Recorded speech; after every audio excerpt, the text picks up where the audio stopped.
All right, hey, we're live. Hi, thank you to everyone who's out in the chat channel right now. Keeping an eye on us. Join us for the night. This is going to be episode 4 of the Ailing Isle story that we on Adventures in Lollygagging are running over here. So let's see. Let's get some of the business out of the way. Okay, so we've got a couple things. One, we're going to do some plugs. Get those out of the way really fast. Long. Can you tell them about our Mutineer Zero campaign? Yeah, so our Mutineer Zero game is actually going to change times. We got a schedule change. Oh, right? Schedule change. It's going to be 6 Central Time this Saturday. And I think that's going to be the recurring time. Possibly. Depending on how everyone's schedule goes. Yeah, it's up to Logan. We got to see. We're like on our 5th session. We're playing these animals. It's getting freaky. It is getting freaky. We just you guys just watched a bunch of apes get slaughtered. It was awesome. That's not good, but it made sense in the story. It was very sad. The story's fun. Okay. Let's see. Melissa, what do we do on our podcast? Hey, Jessica. So we have a podcast that releases every Monday. So it is also a Zweihander RPG campaign. We are coming up into our early 40s with our episode numbers. Whoa, hey. No reason to throw out some ages. So that campaign is A Call to Ruin. And we've been having a lot of fun with that. So get that on Mondays, wherever you get your podcasts. Okay. And then who's next? Justin is next. Oh, thanks, Chrissy. Justin, what are we doing? What's the other thing we do?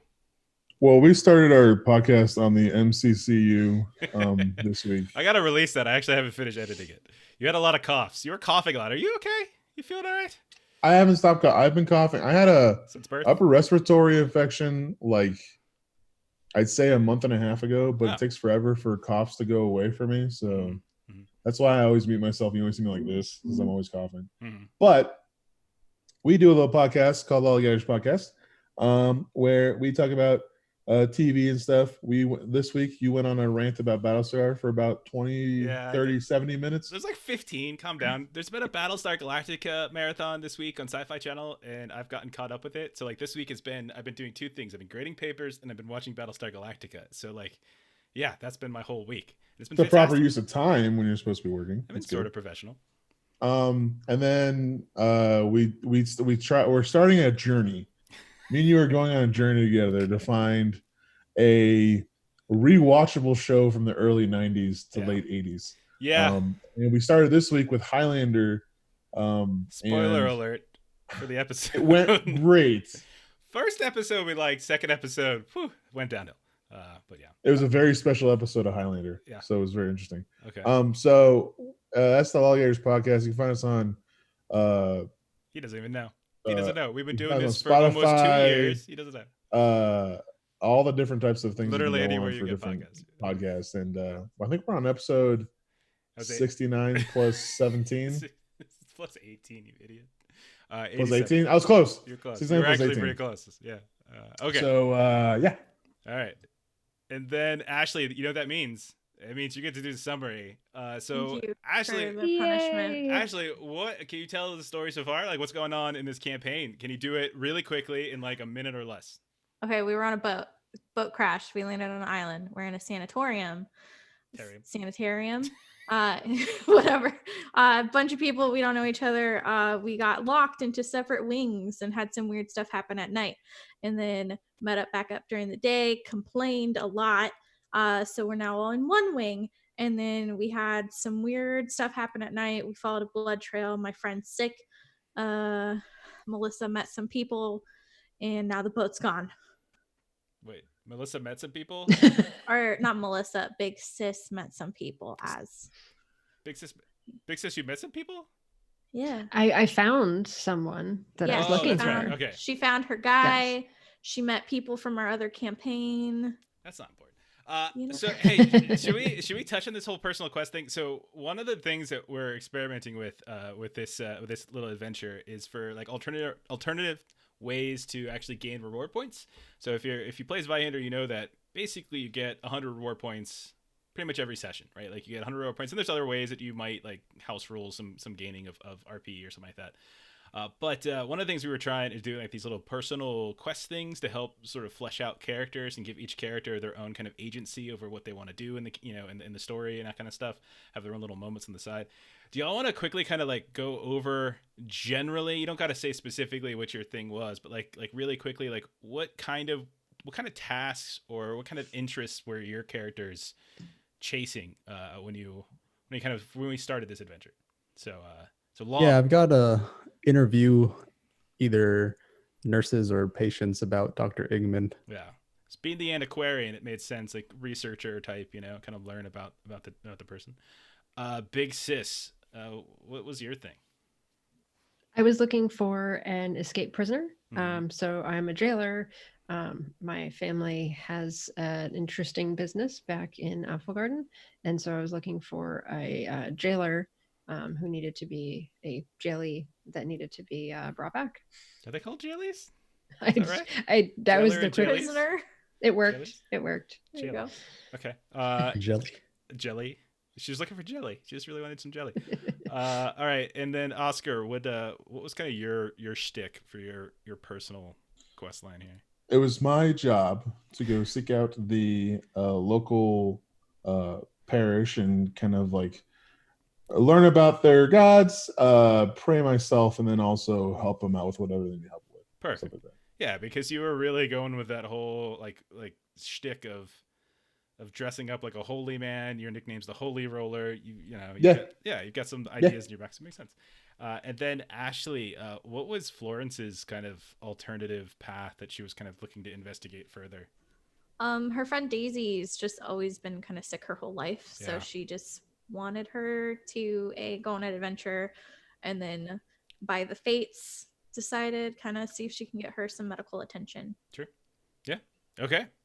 And so, what we're doing is like there's every so often like there'll be a couple things that they can tangibly complete, and then they'll get an extra couple of reward points for that, and then maybe we'll sort of chain this for a little while and see how it goes. It's just a way of maybe like accelerating advancement through basic tier, since like this isn't going to be 100 episode campaign. This is going to be like short run adventures that link together, and maybe characters stay around between adventures and maybe they don't. So we'll see. Okay, so we ready? Let's get started. Yeah. Let's do this. All right, so we're going to start with Big Sis getting water thrown on her face. When you wake up after having this dream about kind of this bubbling vats of green milky liquid, this dripping gigantic man with all sorts of scarring and sutures all over his body, and you hear the drip of the kind of the liquid falling off of his skin, you are awakened by a splash of sudden, you hope, clean water, and when you look Probably up, not. you see your cousin Lucas, also a very tall and intimidating ogre, looking down at you. And when you tell him that like you found Ruckle or something like that, or I'm not sure if you explained it, he says to you, "The ship's gone. It's not there anymore." And again, it's late morning. When did this happen? I don't know when it happened. I just heard that it's gone. Shit. Well, I was going to tell you about my night, but maybe this is even worse. So she'll kind of get up, throw clothes on, grab her stuff, and wake everybody up that needs to be awoken. Okay, and then over in Florence's room, Florence, as you get out of bed, you look over at Daisy, and you can see that Daisy's kind of struggling. She's sort of moving around. She can't seem to get comfortable. And when she wakes up with you, she sits up and throws her legs over the side of the bed, and you can see that her face is quite pale, and she's got these really dark rings under her eyes, and it looks like she didn't sleep at all. She just looks exhausted, and she just leans forward, waiting for something else. Florence is gonna go look for a doctor, honestly. Okay. Okay. So as you step out into the hall, you see Big Sis. You'll probably also see Mordio and Holy Roller stepping out at relatively the same time. Everyone was, again, you guys had a late morning because you had a late night. And when you're all over the course of a couple minutes, start cascadingly entering into the hallway. Lucas is there. You see Daisy trying to lumber into the hall as well to follow you. You look around the other rooms that the other passengers were in, and you don't see anybody else. It's just Lucas and Daisy, and then the four of you. Most of the rooms don't even look like it were slept in. And then when you go up to the door, Florence kind of call out. You see somebody hustle over really quickly, and you hear like the unlatching of doors. And there is Nurse Barnes. He's there, kind of morning smile, and he kind of teases you all. It's like, late morning, I see. Oh, come on, breakfast is ready. Come on. It's getting cold, but we saved you some. Where is everyone else? Some of them are eating breakfast right now. From our ship? Yes, there's a few folks already. Some have already moved on for the day. It's almost noon, after all. I have heard that the ship has gone. Is this accurate information? As far as I know, I haven't been down to the docks myself personally, but nothing to be alarmed about. I'm sure they'll be back if they did leave. If I was shipwrecked and I am now stuck here, I think there is something worthy of alarm. I understand the concern, but I mean, I am not a sailor myself. Maybe we could find your cat friend's Gregor, the cook. He could probably shed some light on this. Speaking of finding things, actually, when I arrived here, I asked many questions about a particular individual that I thought might be here. And I actually came across him. Wonderful. Yesterday Providence. Evening. I would like to locate him again. Tall ogre, lots of tattoos, neck tattoos. Oh, yes, I remember. Yes. I'll take a look and see if I can track him down while you all get your morning fast broken, and I'm sure once you're done, I'll be able to locate him just fine. That would be much appreciated. Happy to help. I'm gonna go start looking for Gregor. Okay. See if I can find him. You start peeking into the sort of the little lounge area where you've spent a lot of your time. When you look around, you can see that there's a couple doctors that you recognize. You recognize the kind of the young, pompous one, Dr. Rufflebar. You see Dr. Newworth, the woman who is helping out Daisy. You see another man. You've seen him a couple times before. I'm not sure if you were introduced to him. He's got like a bowl cut. You see a couple nurses. They're kind of, you can see underneath the table, they're sort of playing a little bit of footsie with each other. You see as Lucas just kind of pushes past you and goes into the lounge area himself, and he kind of sits down, calls over, and this elvish woman kind of bowls over a bowl of something and starts spooling it. You see a pair of halflings that you recognize from your time on the ship. You didn't really talk to them too much, but you recognize them at least. But you do not see Gregor. I'm gonna go up to the halflings and I'm gonna start. I'm gonna go to the halflings. Be careful! I think someone's coming to kill you. Yeah, I'm gonna go to the halflings and I'm gonna talk to them since they're on the ship, and I guess I'm gonna ask them like, "Hey guys, you were on the ship with us. Did you notice that it left and when it left and why it left without telling anybody?" I was on the ship, yeah. Not recently, just a couple days ago, yeah. What was your question again? I wasn't quite listening. Like, you were on the ship with us. They left without us. Are you not concerned as... Oh, no, I think we'll be fine. They just were, they were telling me they were just going off to make some tests to make sure it's seaworthy again. That's all. Have you seen Gregor at all, or anyone else from the ship that's like a main part of the people of the ship? Which one's Gregor? He's the cook, the guy who, big fan of me. I don't know, maybe you've seen him. Oh, yeah. I saw him last eve. Not today. No. I guess I'll walk up to Mr. Bowlcut and Awesome. So, hey, what's your name, man? I don't think I've seen you before, talked to you before. What's your name? Hello. I am Dr. Rumon Ips. And who might you be? I'm Oscar Tenderfoot. I came here on a boat with a bunch of my colleagues. Most people who come to an island arrive via boat, yes, Mr. Yeah, but Tenderfoot. most people usually aren't left behind by the boat that took them here. Did you talk to any of the members of the crew as to why they left and what maybe is the reason why they didn't let us know about it? I don't see any reason why I would have talked to them. I only talked to the patients. What do you do here? Oh, I study things. I study the mind. Yes. What do you do here? Well, I like to hope that that I spread the word of God as best as I can. What exactly do you mean by study the mind? What do you actually do by studying the mind? Oh, I am what we call an alienist. Yes. We study those who have ailments not of the physical form, but of the mind. Yes. How do you usually study these things? Do you talk to them, or yes, what do you usually do? Like I'm talking to you right now. Do you ever think that maybe with the way that you're speaking and acting that you might have an ailment of your mind? He thinks about this for a second, and he starts laughing. No, I do not. But that is very funny.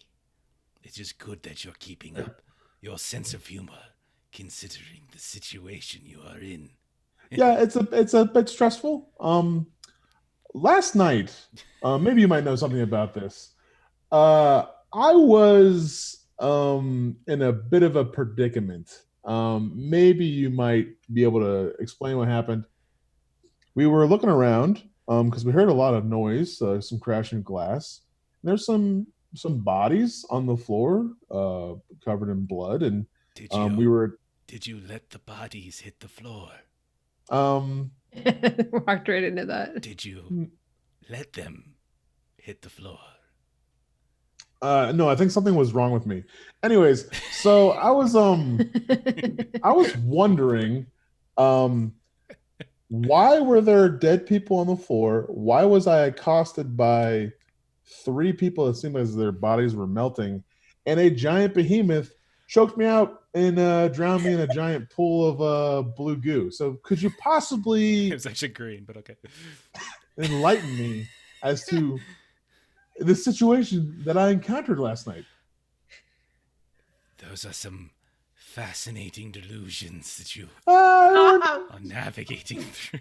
I have some markings that kind of back up the story I'm giving you. So I know you're trying to push this aside, but maybe you might know something. Could I do like a intimidate or charm on this guy? You certainly can, yeah. Absolutely. You think that's the face of a man you can intimidate? Yeah. All right. You're an aristocrat, correct? Do you have more rank? You have more ranked towards order, I would imagine. So this will be routine for you. So routine. I have intimidate, so I'll do intimidate. Routine intimidate. Go right ahead. Sweet. That is a fail. Would you like to use one of the fortunes? Yeah, I kind of would. I kind of want to know why a giant behemoth beat the hell out of me and tried to drown me. So I'm a little sure.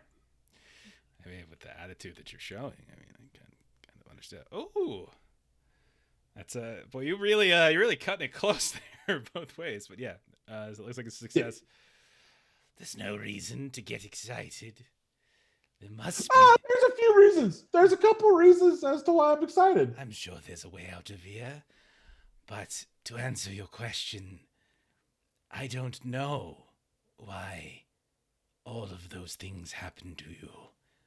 After all, you were asleep in your bed, I assume. But if you really wanted to explore and these terrible things happened to you, you can speak with Dr. Zabornak when she arrives. She is the senior administrator here, far more shall we say, informed than I am. I am just a lowly alienist. But if you were attacked, that's terrible. But there are very many dangerous people in here. Yes. All right. Thank you for the information. I appreciate it. And I'll let you be creepy by yourself. I'll talk to you later. Goodbye. Yeah, see you, bye. Okay. What are the rest? What was his name again? As Ruman Ips. He was one of your people. He was a psychiatrist. So, what are the rest of you doing this morning as you look around? I'll scan the room to see if there's any nurses or doctors in here with us. Yeah, so you recognize a couple that you would know. Nurse Barnes is coming in and out, and he was the one who let you guys out of the ward. Nurse Prentice and Nurse Stillman are the two that are kind of playing footsie. They've seemed to have a little bit of a blossoming romance. Those are the nurses. Yeah, I'll see if Barnes is in the mood to talk. So you pull him aside? Yes. There's quite a few events that happened last night. Were you aware of any of them? Fortunately, we had a very awful incident where apparently one or two of our patients were not properly locked down in their beds, and they got free, and a few people were harmed. It's very sad. Very awful. Hopefully you weren't affected. They never reached your section of the ward, though. Oh, no, they didn't reach here, but we did investigate the noise, and we did find the horrors of a body. Who was that? You didn't come find us. In heat of the moments, we didn't think of. Well, unfortunately, we lost one of our servants. Yes. It was very, very sad. And then a few of our patients seem to have, lost control. And in the process of us regaining control, some of them. Is it some sort of disease? Should we be worried? Yes, it is the disease, and no, you should not be worried, as long as you didn't make any physical contact with them. You didn't make physical contact with them. Oh, I assure you, we do not make any physical contact with them. You gotta roll. You're gonna have to roll a guile check for that. All right, so roll a guile, and then for you, this is actually gonna be challenging. I know your stats.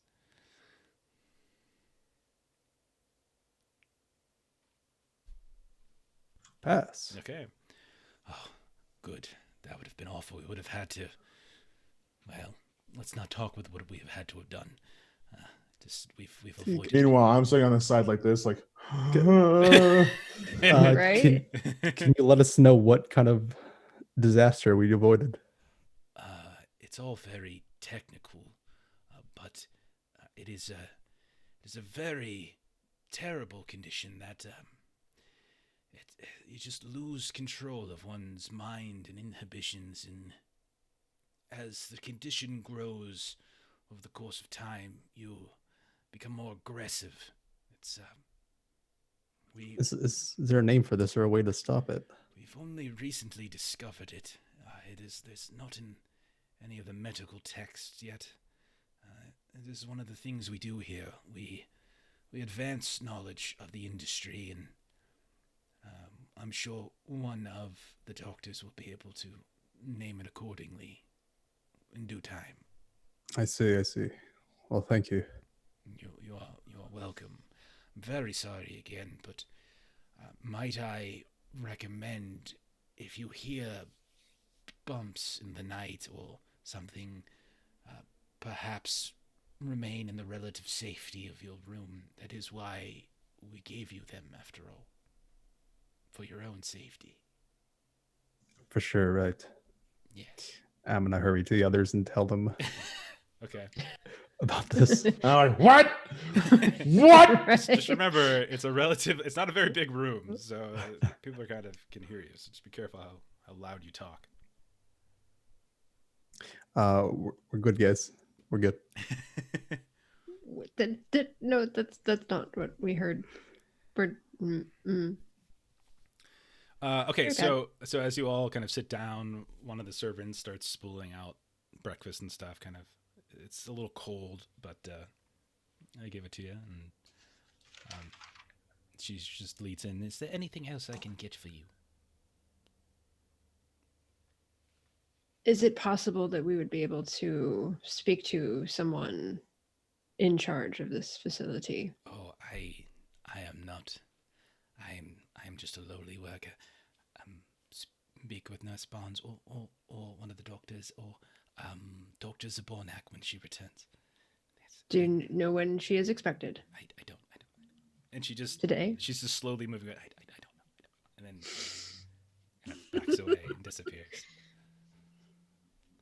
She seemed a little skittish about talking too much.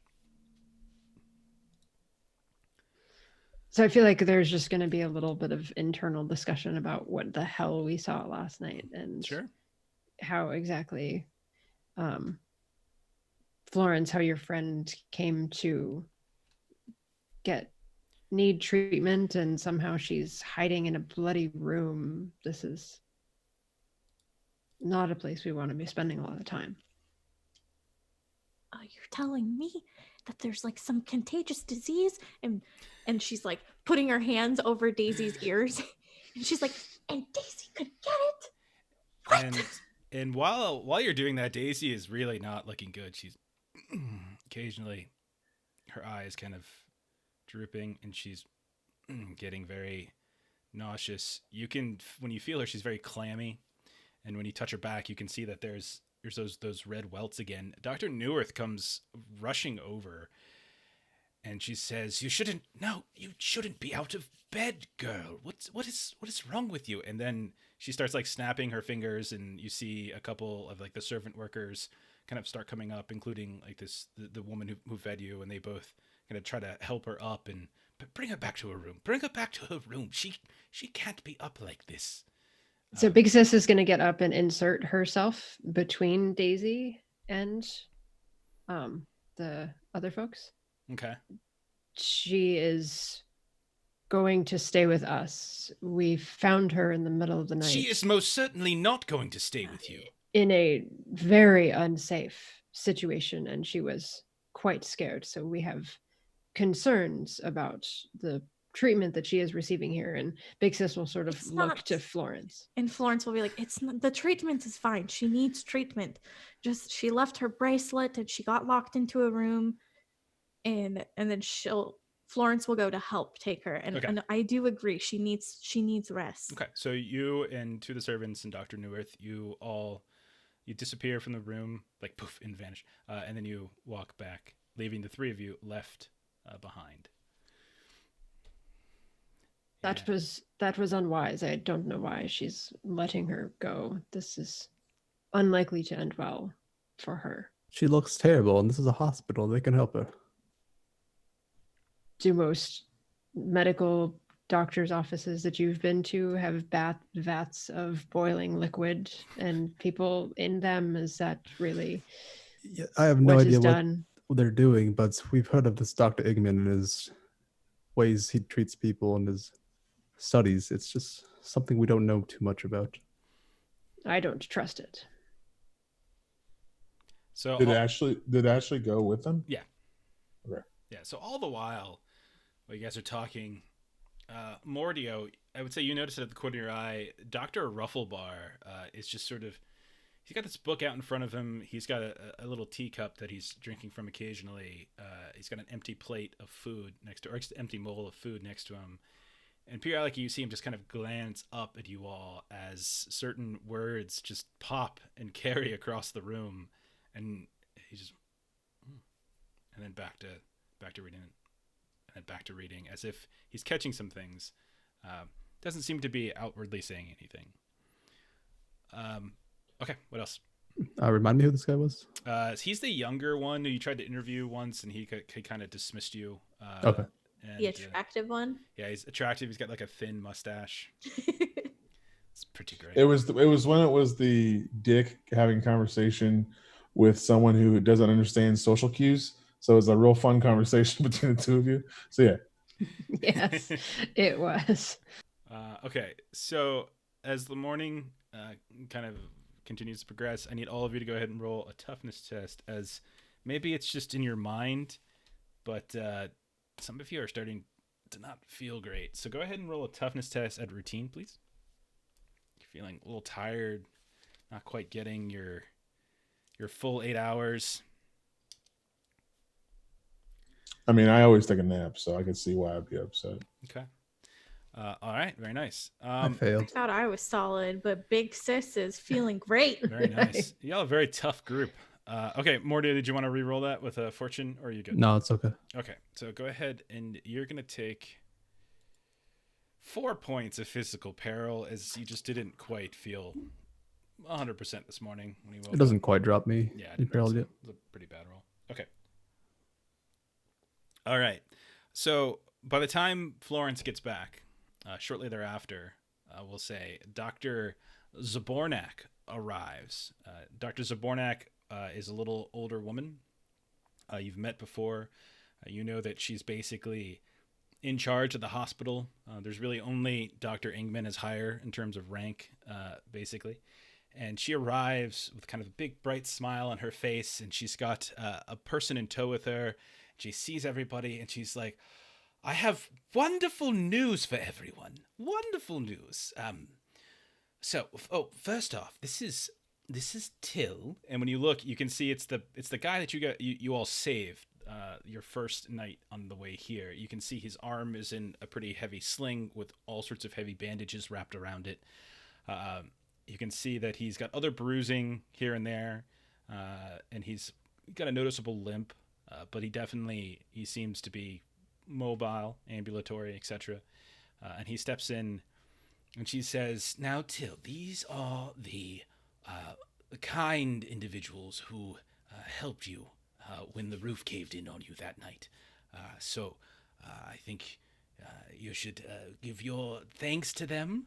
And so he, almost like a school child, kind of looking down, like, "Thank you for helping me." Oh, no worries. You look great. What? From when we found you. They're very good here. They treat me very well. Thank you. Can I see if it looks like he's forced to say that? Okay. Go ahead and roll scrutinize. Routine. While you scrutinize, Florence will scooch aside, and she'll be like, Till, come sit down. And you see him look up at Dr. Zabornak, and she's just smiling and nodding, and then he kind of looks around, and Dr. Rufflebar, he locks eyes with for a moment, and then he goes and he sits down next to you. No good. Do you want to re-roll that? No. Okay. All right. And so Till sits down next to Florence, and he's just, again, kind of eyes a little cast downward. Have you had your breakfast? Would you like a bowl? No. They brought me something in my room. Thank you. Well, and then Florence will kind of look at the group and be like, well, it's a pleasure to meet you. We're very glad that you're feeling better. Yes, thank you. Do you like it here? Do they always take good care of you? Yes, very much. And Florence will look at Big Sis as well, obviously they have wonderful care here. And she's giving Big Sis those eyes hello. Big Sis doesn't really do subtlety. I know. That's what makes it funny. You see Dr. Zabornak come up behind and just kind of very gently and almost nonchalantly just rest a hand on his shoulder. And they're not even looking at him, kind of turning off to the side, talking to the nurse Prentice and Stillman, who are flirting at the table nearby. She's like, "Oh yeah, what a wonderful day. Are you two going to go for?" That kind of stuff, but still has a very gentle hand on his shoulder.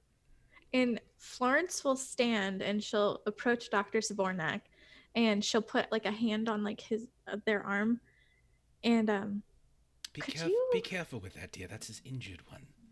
No, on Zabornak's arm. Oh, okay. Be careful with that, dear. This is my injured one. This could injure you. And a tentacle begins to... No, She'll be like, would you mind answering a few questions of my concerns about Daisy? I think Dr. Newworth would probably be better suited for it. It's my understanding she has been tending to your friend.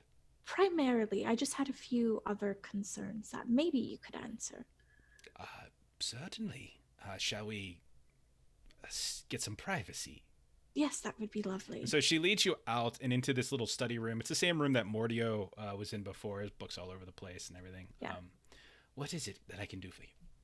I heard some concerns about there possibly being a contagious ailment about that kind of... My darling girl, I don't mean to alarm you, but there are several contagious elements here. As long as you don't make contact with any of the patients, you'll be fine. I'm just worried, is it possible that anything could be airborne that Daisy could contract? Airborne? No, of course not. Anyone with... you don't worry. From what I understand from Dr. Newworth is... I'm sorry to say this. Your friend is quite ill, and she was ill long before she arrived on the island. In fact, it's actually quite fortunate that you did arrive, because perhaps we actually might be able to do something for her in a more permanent variety. We're certainly hoping so. She's seen doctors her entire life, and just nothing's really stuck. Yes, but now we will, if you would like, we can isolate her. I don't know. She doesn't handle that very well. We can isolate the two of you if you prefer. What would that involve? We can find a special room for the two of you, away from the others. I don't know if that would exactly be what should... They have all the creature comforts. Beds, fresh water. Oh, I'm sure you guys have taken exemplary care of us, but... Make sure to write that on our Yelp review. And then, so are we in a different room? Yeah. It's just the two of you. Okay, good. Because my plan was to get her away. Roll for initiative. So y'all could interrogate Till. Okay. But, because I want to try and see, can I do maybe a charm test? I want to get some more information from her. Sure. Yeah. Let's see. You're lowborn. Yeah. Okay. Lowborn order, correct? Yes. Okay. This is going to be routine. What is she? A person. Is she lowborn? She is not lowborn. No. Excellent, because I have the silver tongue. Double checking 1 second. Pretty sure I put her at Burger. Please tell me she's Burger. Pretty sure she's Burger. Yeah. Nice. That's a good skill. Yep. Okay. She sounds delicious. So that would make it trivial for me. Okay. Go for it. Charm. Nice. Okay. So what is it you're trying to get out of her? So what Florence is really... Ooh, I didn't mean to pop that out. Trying to get out is just more information about the crazy patients, for lack of a better word, that we encountered upstairs, that kind of disease that the Holy Roller told us about. You encountered oh goodness, you did not.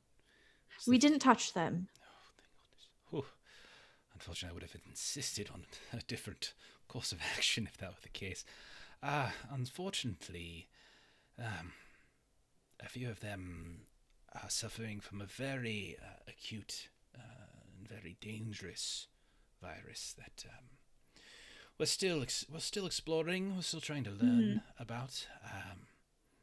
Dr. Ingman is, of course, leading the research, but suffice to say, if any of you started to show signs of aggressiveness and beyond what you're normally accustomed to, your ogre friend seems to be, I beg your pardon, a bit on the aggressive side, but it would be more than the norm if you feel short-tempered, agitated, quick to anger, paranoid, even start expecting things, hearing things that aren't there, or assuming awful things are befalling others, or then you should certainly report. With sleep patterns, Daisy hasn't very been sleeping. I'm not sure if it's just because it's painful. There are many illnesses that can affect sleep pattern, but I'm from what again, Dr. Newith would be far more able to answer your questions about her specific condition. But from what I understand, she's suffering from some sort of injury or condition since childbirth, and that has plagued her entire life. Yeah. I'm sorry to say. Yes, which we are thankful to have stumbled upon you guys. I appreciate your time. Oh! I forgot the good news. And she, come back. We must tell the whole group. So while the two of them were away, what were you three doing? Big Sis is gonna elbow like the other two to like talk to him. You see Mordio just fall over. I think Mordio was talking to him first, so I guess have him keep doing it.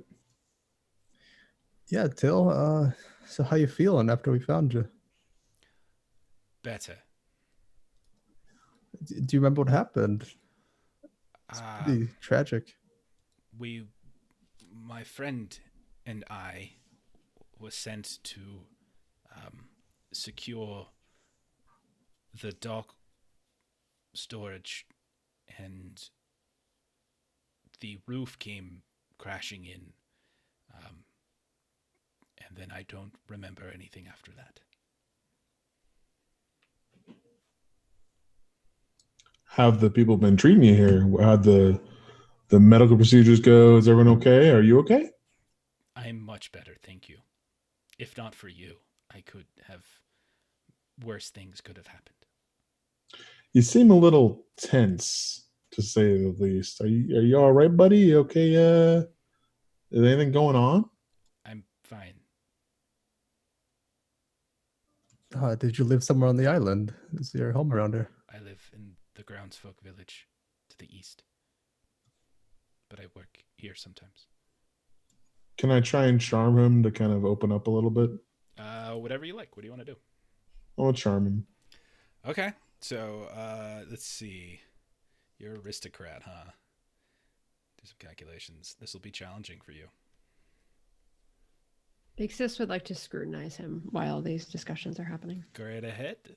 You can do that at easy, actually. I have it appointed, so basically it'll just even it out. No, just change the difficulty. Like I said, challenge. I did, yeah. I did. Just click the button in the skill. It'll automatically calculate it based upon your skill. Okay. That works. Okay. And so, what are you trying to say to him as to try to charm him? So I kind of put my arm on. Listen, buddy. Listen. No. It's okay. It's okay. No. Please don't. I'm here to help you out. Like, if there's something going on, you seem real tense. You know, I just noticed in your. I almost died. You're talking, and one of my friends died. It's been a bad day and a half. Hey, you're telling me, pal. I had a rough night last night myself, so I know what you're going through. Tell him what happened. He's an aristocrat. This is great. I love it. Okay. So, I'd love to help you out if there's anything else going on. We're all here as brothers. Glory to God. The fact that you were able to make it, and be with us today is a blessing upon itself. I just want to make sure that you're okay, because it seems like a lot of weird stuff's going on around here, and you kind of like seem real tense. I just worry that you might be a part of that issue that's happening. No, I'm fine. I'm very thankful for what you did. It was a dangerous night, and you were heroes, and I really appreciate that. And you can see his eyes darting around. Big Sis, your scrutinized check. You notice that as Holy Roller gets closer and presses him, and as he starts to say more and more, every time like his eyes kind of dart away, he's always looking over at Dr. Rufflebar. And Dr. Rufflebar is occasionally just kind of looking up and staring at him. Okay.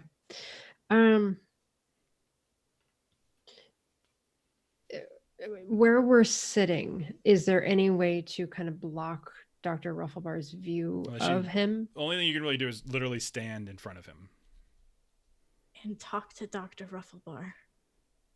It's not a very big room, so you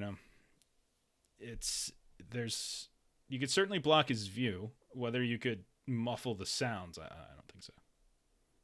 Even whispers could probably be heard, because every now and then you're catching whispers from like the flirtatious nursing couple, and it's kind of awkward, but you can hear it from time to time, and they're trying to keep quiet too. At some point, Big Sis is going to crash that party again. Okay. Can't just let them find love together. Okay. So Big Sis is going to try to kind of softly, this is going to look very awkward. She's going to kind of try to lean down and kind of quietly kind of ask, do you have friends or family who might be missing you since you've been here?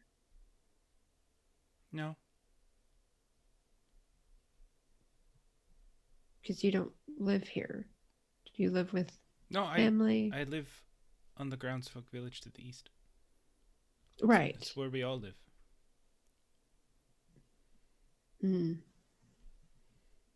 Okay. So then she'll stand up and... I mean, I would say the two of you at this point realize that you're probably not getting anything out of him that you want to get with the doctor just sitting there staring at him. It's just not going to happen. Like, he doesn't seem unfriendly towards you all, and he certainly seems tense. But I mean, with you know what, I would love a sandwich. Till. I would like a sandwich. Yeah. So Big Sis will get up at this point and try to go over towards. I'd love Till, if you'd like to join me, we can head down to the church meeting together and we could pray upon this. Would you love to do that with me? I don't think I'm supposed to leave the hospital yet. I'm still recovering. I mean, we're just walking down the street. What can it hurt? But the street isn't the hospital, and I think I'm supposed to stay in the hospital. Why don't we ask one of the stewards or the attendees, see if maybe they're okay with you just going out for a little walk, get a little exercise in, you know? So Big Sis will turn around to the doctor. Okay. And just kind of loudly just be like, hey, fresh air's good. Getting this guy down to the church to, do some praying and thanking for his life being saved. That seems like a good idea, right? He looks at you, goes, yes, I don't think he's the only one who could benefit from some fresh air. It's quite stiffy in here. Stuffy, not stiffy. That sounds weird. Now, Jeff, you're making this tough for me, right? Sorry. Would you say he's making it hard for you? No, we're good. It's very difficult. If you would like to take him for a walk, I'm sure that could be arranged. Just be very careful. All sorts of dangerous things could happen. We wouldn't want Till to get any more injured than he already is. Oh no, most certainly not. So Big Sis will kind of get up and try to get everybody else standing up. Should we all go? Would you guys also like to come? Mordio, Big Sis, you want to get a little bit to the Holy Roller, you know what I mean? Yeah, I'll check it out. I've only been here the entire time. Haven't really looked at the rest of the island. Okay, so at this point, Florence comes back as you guys are getting up and getting ready to leave. And Dr. Smart's like, oh, before you go, sorry, I don't mean to do your whatever it is you're doing. Wonderful news. Dr. Ingman has invited all of the passengers for dinner at the manor this evening. It is an amazing honor, and even though there is a certain level of decorum expected, he is well aware that all of you are travelers and you don't have, the appropriate garb, so it'll be fine. But this evening sunset up at the manor, this is a great honor, and he's being a very gracious host. He normally doesn't do this very often, so, but considering everything that's going on, and yes, I know you have heard the ship is gone, but don't worry. Don't worry, we spoke to the captain this morning, early before dawn, and they are merely just doing a small cycle around the island just to make sure that the repairs are steady and that there's not going to be any problems, and they'll return in the morning and everything will be fine. So, this evening then, it'll be wonderful. Sunset, thank you. Okay. Yeah, that Where sounds would you great. like us to meet at? Oh, you can go right up to the gate. Oh, fantastic. Yes. Are you able to join us for the evening? Me? Oh, possibly. Someone has to keep an eye on things here, of course. That's true. We might take shifts. So Yeah, you all deserve a lovely dinner. Oh no, there'll be many of the doctors and nurses there. It's just whoever is on shift at a time will unfortunately have to be here. It's fine. It's wonderful. He invites us there all the time. He's a very private man, so opening his home to veritable strangers is I've known him for decades. In fact, Dr. Engleman and I go back a very long way, and this is you should be honored. Well, we won't take his graciousness for granted, that's for certain. Excellent. What's the occasion? Is something happening? I think he just feels awful about everything that's befallen you. You've wound up here. Your ship has been damaged. It's just it's all very awful. All very awful indeed. So all of the shipwrecked folks are invited to this dinner? Yes, of course. Everyone. He's currently got a whole crew of workers rearranging the courtyard behind his house to make sure there's extra tables for those who wish to attend. Thank you for the invitation. Of course. And so she steps out of the way, and all of you step out of the hospital. Florence, are you going with them? Yeah, Florence will kind of stand there like, would you all wait just a moment while I go check on Daisy? We won't be far. We'll just be outside. Okay. So you go check on Daisy. She's just laying in bed in pain. Dr. Newworth is with her, one of the nurses. They're kind of just going through some basic tests and asking about different things. And when they see you, Dr. Newworth says she just needs to rest. She needs rest at this point. I'll be honest, I fear she might need surgery. She has growths on her spinal column. And if they're not dealt with, and they should have been dealt with at a far younger age, but if they're not dealt with soon, she will lose the ability to walk. And all of this seems to be causing other physiological symptoms. I will consult with Dr. Ray. He is our foremost surgeon, and we'll see how quickly we can get her into surgery. Please just keep me up to date. Of course.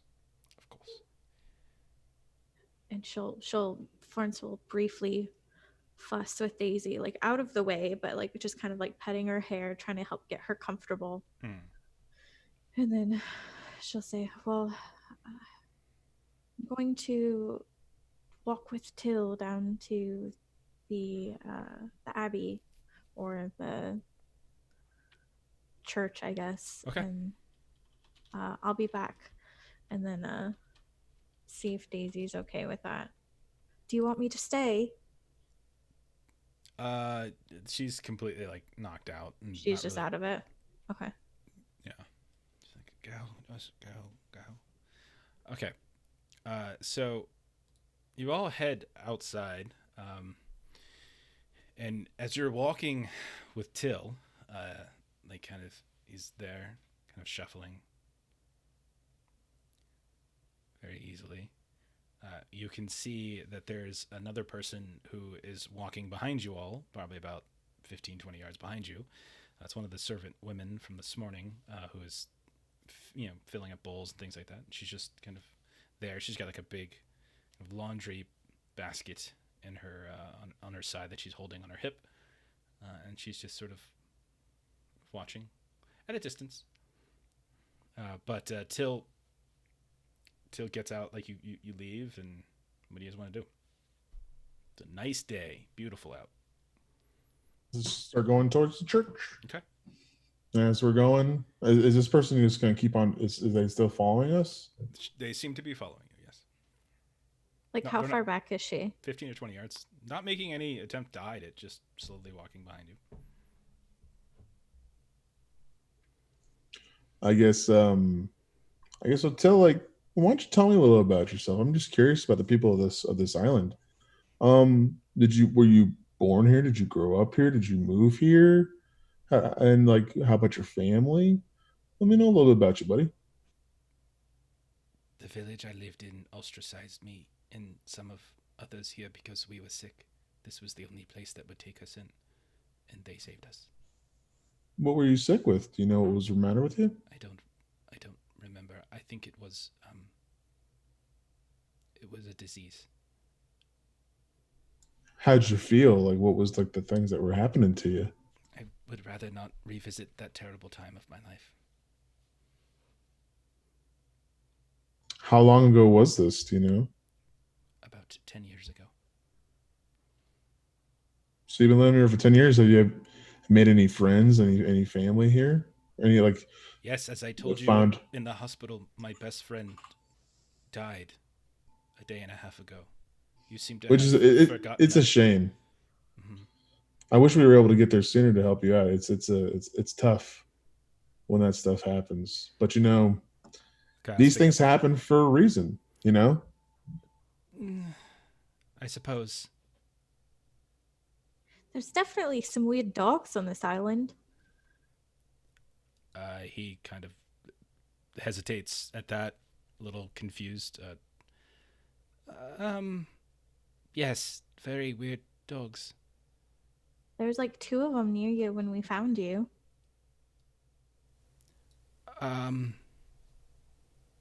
Okay. If you're gonna get anything out of him, you're gonna probably have to be more forward. Like he doesn't seem to volunteer things.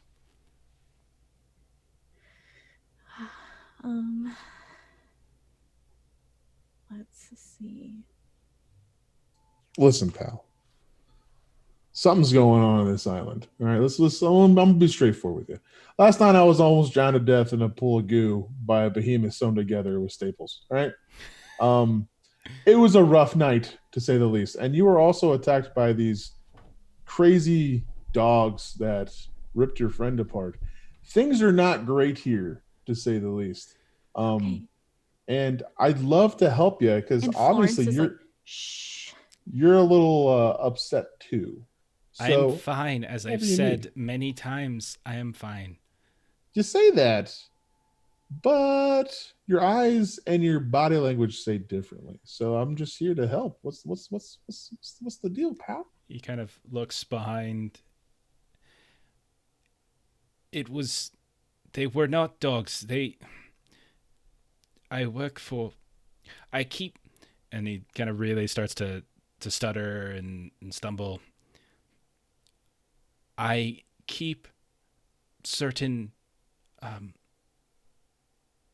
experiments, and I watch them for Dr. Rufflebar, and sometimes they get loose, and they got loose, and this is what happened.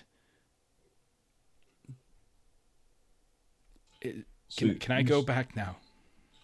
I thought we were going to go to church. Like I just asking a few questions. I don't want to. You have been bullying me for the entire morning. I don't want you to get things crossed. Okay, I'm not trying to intimidate you or make you feel bad. I'm here to protect you and to help you if there's something bad happening. He turns around and he starts walking back to the hospital. He's like, I've told you all I can tell you. And then he just turns around and leaves. mic is like sagging on me here. I blew it, guys. I blew it. Probably better than just really weren't reading. He's scared, but he's not as scared as you. As he's scared of something else, and you pushed him. You just pushed him too much. He starts. Yeah, he just turns around and starts walking. Is that lady still following us? No, she turned off a little bit, and as like you guys rounded the hospital and headed off a little bit to the north, you can kind of see her in the distance. She seems to be near some sort of small building on the outside of the hospital, probably a couple 100 yards away at this point. She seems to be working on some kind of chore. I'm not really sure what. Something to do with laundry. Gotcha. Well, since we're on our way, why don't we all just finish the walk? Okay. And get our prayers. Y'all still want to go with me, or I'd love to have some company. Not much of a religious man, but I'd love to see what you do in your practices. All right. Observe. So in the church, when you get over there, you see it's not in the greatest condition, but a lot of the water has certainly drained. And you can see the same woman, Reverend Mother Lavender Bone, kind of sitting cross-legged on the altar, just sort of flipping through a book, hair a bit disheveled, barefoot, not really. And she looks up and she sees you all walk in, and she just waves. Hello? Reverend, I've brought some of my friends to come pray in your house of worship. Would you mind if we take some time out of the day to get some holiness in?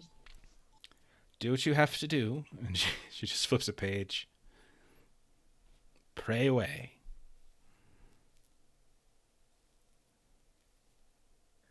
While they're praying, I'll see if I can talk to her separately. Or just speak with her. When you walk up to her, you get within a couple of feet, and she reeks.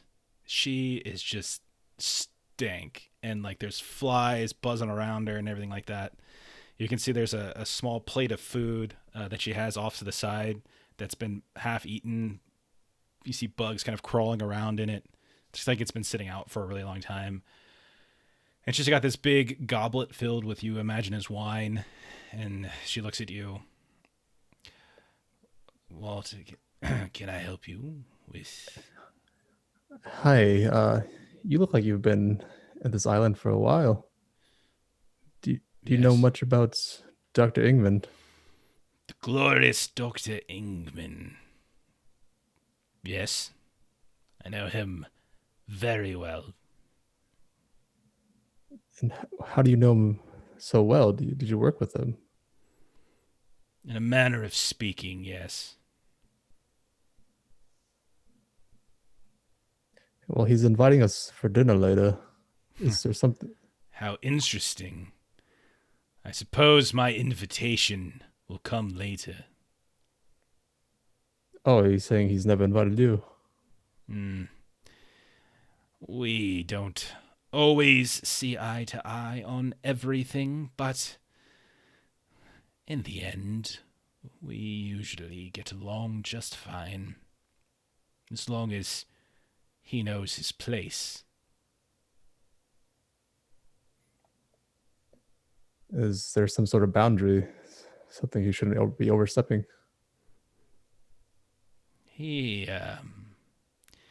His ambitions sometimes are split.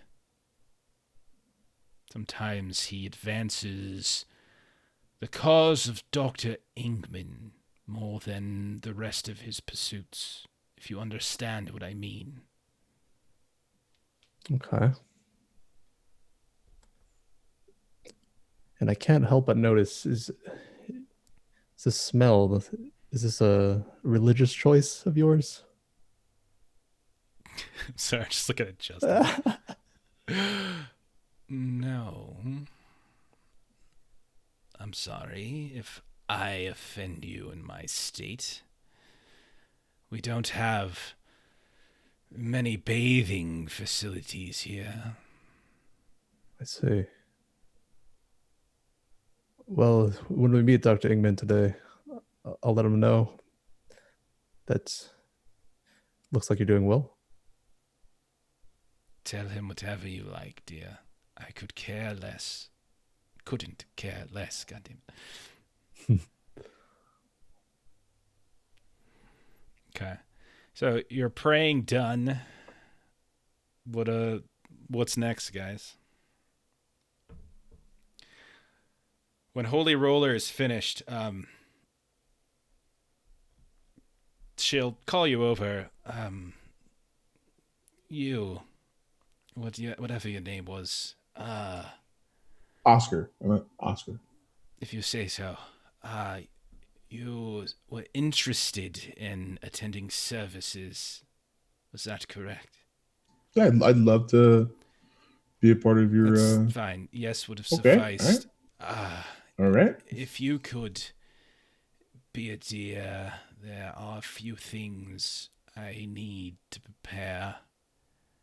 And I am very busy here, as you can see. And perhaps a devout individual like yourself could lend a hand. Thank you. There's a cart out back. I'm sure your large friend could easily push or pull it for you. Are you listening carefully? Good. Yeah. I need a few things. From the goat farm, I need a few flasks of milk. Speak to Maddie. And then over at the orchard, you can speak with Gerd. Ask him for my usual supply. You'll know. Bring it back here. Thank you. Goodbye. That's how you do a shopping list. That's nice and quick. All right. Okay. So you all step out, leave, and you start smelling. Kind of smell yourself. There's bugs kind of crawling all over you at this point. When the door closes behind you, you can see one of the framing pieces of wood just kind of detaches and swings down, nearly hitting you on your way out. Big sis, you want to help me move this cart in the back real quick? She needs a little help getting some stuff moved around for I guess her ceremony tomorrow. Sure, we can help her out before dinner this evening. All right. I got some errands I gotta go run, help this lady out. Could you guys are good on your own, right? I'm gonna go see if I can help out. Okay. So are you splitting up? I assumed I was needed to push the cart. Yeah, no, that's what I was gonna say. I was like really confused. Like, you just asked her to push the cart, and now you're telling her to go away. What do you want to do, Mordia? Oh, I was just saying I don't see a reason to do anything else. So I'll come with you, explore this island. Okay. All right. Florence, is there anything you want to do in particular? No. Well, she'll follow around for now, okay. But she might leave to go back to check on Daisy. I guess I get a better offer, and then it's been like half an hour since you last saw her. So okay, so you head over, you make a couple stops along the way. You can probably ask a few people that you meet along the road or in the farms. Like as you pass by pushing this cart, you start to get gets a little unsettling every now and then because you're just kind of walking along talking, and then you look up and you see these stalks of some sort of plant, and then you see a couple people, their heads just suddenly stand upright behind them, and they all just kind of watch you, like they're staring you down as you pass very slowly, heads just kind of moving. And once you get a significant amount of the way past, they kind of return to whatever it is that they were doing. And this happens a few times from time to time. And you can see that when you get kind of close, some of the actual plants themselves look to be kind of crumbling a bit. You can see these big leaves that are a little like kind of no longer green. They're kind of browning a bit from time to time. But when you eventually meet this road that kind of goes towards the Groundsfolk village, you split north a bit and you cross a small bridge over one of the streams, and you find your way to this animal enclosure. And you can see that there's a handful of different animals. There's some chickens, and there's some goats that have been cordoned off. And there's a few people that seem to be working. This one woman you can see is currently just kind of throwing feed out into this chicken coop area. She's got this big, wide brim straw hat. And you can tell that there's kind of something not quite right about her arm. And when you look at it, you realize that it seems to have some kind of big chunk missing from it, as if there might have been something removed, like it was like a malignancy or something that kind of got removed. And so this awkward holding to it. If you've ever seen Total Recall, when Benny kind of takes off his hand and his arm, it's kind of like that. So, but you ask along the way and they point, and that seems to be Maddie. Hey Maddie, how's it going? The Reverend Bine asked us to come around to get some flasks of milk from you. Did you have any that we could possibly pick up for her? Yeah, we got some of that. Come over here. She just sort of waves you over very slowly with her weird arm. We've got plenty for her. Just like she likes it. Don't recognize you. Are you new here? She's just sort of lumbering over this whole time, waving whoever wants to come over with you. Well, we shipwrecked here, and I'm a holy man. I thought I just would help out the local parish, and yeah. Yes. Yeah. Yes. Good. Were you shipwrecked here? Aren't we all shipwrecked? Like metaphorically shipwrecked? I don't know that word. And she opens up a small shed and she points, and there's these big old flagons of some kind of liquid. Take 3 of those. That should be enough for what Reverend needs them for. The Reverend Mother. Just curious about you. How long have you been here? A spell. A few years. How'd you end up here? Oh, I was shipwrecked. Oh. So twinsies, right? I mean, you? Yeah. Oh. You're a very funny man. And she kind of just starts lumbering past you. Dun, dun. And you can see that her leg has kind of got that same issue. Kind of like thinner. It's heavily wrapped. And so unless you're up close, you probably wouldn't have noticed. And at the very end of it, you can see that like the pant leg has some sort of reinforcement, like a piece of wood reinforcing it. And she's just sort of stepping and then dragging, stepping and then dragging. And then she kind of goes back to her business. You better hurry along now. The Reverend Mother doesn't like to be kept waiting.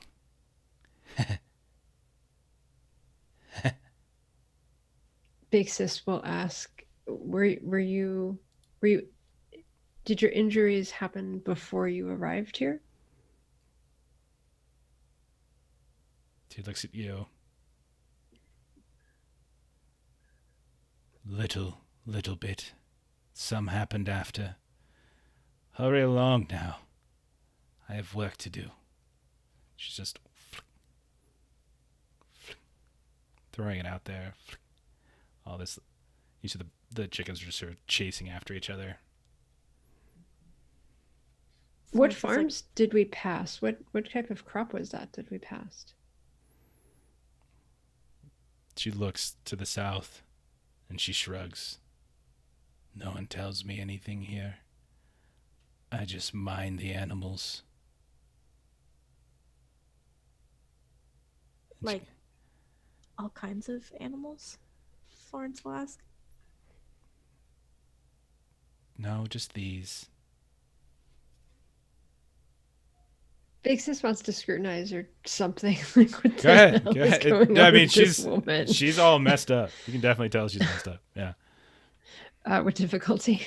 No. Big Sis wants to shake her and be like, "What the hell's the matter with you?" Right? Easy. Yeah. All right. What is going on with these people? I don't know. Pass. Okay, so I mean, you could tell pretty easily, like she's just screwing with you guys. You get the sense that she's just somebody who just knows stuff and sees you all like you're the newbies, and she knows stuff and you don't, and it makes her laugh. And that's it. This is she's getting joy out of this. I am not. Big Sis is not getting joy out of this. I don't think you're supposed to. We're playing a game, Melissa. This isn't supposed to be fun. Can I intimidate? Yeah, go ahead. Before you intimidate, can I ask a question? I guess so. Listen, I almost want to bop her on the head. Tell me what you know. Okay, jeez. Okay, go ahead, Florence. So obviously you were a patient previously if you were treated here. Did you ever come across any of the patients who just seemed a little bit extra wild? Maybe. You've seen them, have you? Yeah, maybe. What can you tell me about these orderlies? Stay away from them. They get very, very ornery if they don't get their rest. Yeah, they certainly... Are they usually sometimes naked? That was... like without their, Can't say I've ever seen them naked. Their hood,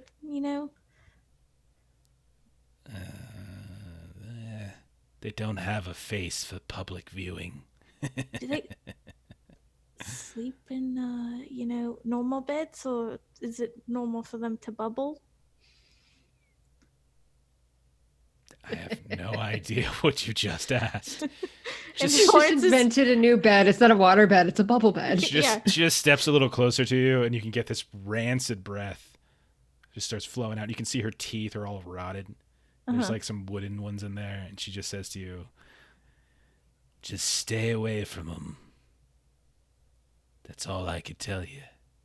Stay away." Okay. Any other word of advice for someone green like me? More do you got? Anything you want to say before I start getting angry? What are you getting angry for? Because I'm tired of getting my tail pulled. All right, I want to know what's going on. I'm tired of these different types of, this is happening. This is happening. I'm not going to tell you enough. Tell me what I want to know. What is it you want to know, sweetheart? He hasn't gotten his nap today, if you couldn't tell. Needs a little cat nap, does he? Apparently.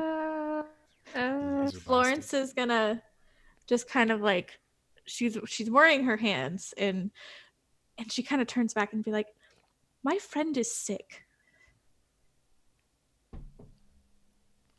She's in good company here, then.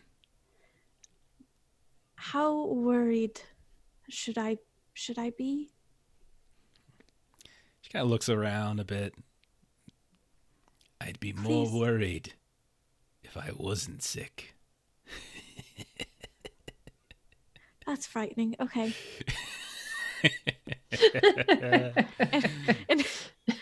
and Florence is like, she's doing this weird thing where she's like standing there and she's like, and she turns, and then she turns back.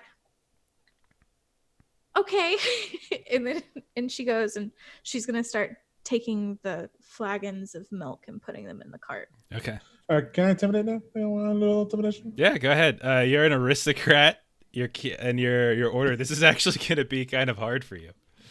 Okay. Yeah.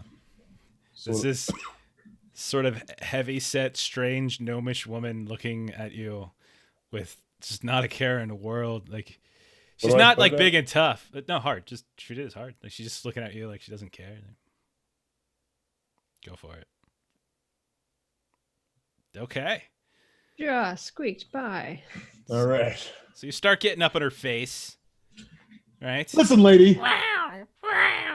Right. I had a real hard night. All right. People are acting weird around me. I'm getting drowned in pools of bubbles, bubble beds. I don't know nothing about bubble beds. Orderlies are attacking people in the middle of the night. It seems to be like that's what they're supposed to do if people like start zombie acting up. people are wandering the facility. They seem to. Our friends have just disappeared. It's calamity. Yeah. What is happening on this island? Well, it's kind of a broad question, but I'll tell you this. If I were you, well, she kind of looks around a bit. I'd stay away from the orderlies for one. And I would hope that boat gets back here quickly. You probably don't want to stay here much longer with your kind of attitude. I don't want to stay here much longer with all these riddles going on. All right? They don't like it when you're curious here. Be careful. Oh my God, I'm a cat. I know, right? I was gonna make the joke too, but I was like, but she's like, yeah. So when we arrived, do you know Till? Yeah. Well, he was pretty much dead. And there were these weird dogs. But they weren't dogs. Do you know anything about the dogs that aren't dogs, but maybe demons? She kind of laughs at you. Like, I've seen plenty of things here. But at night, it's probably best if you stay indoors. From what I understand, some of the doctors try to make new things. And sometimes those new things get loose.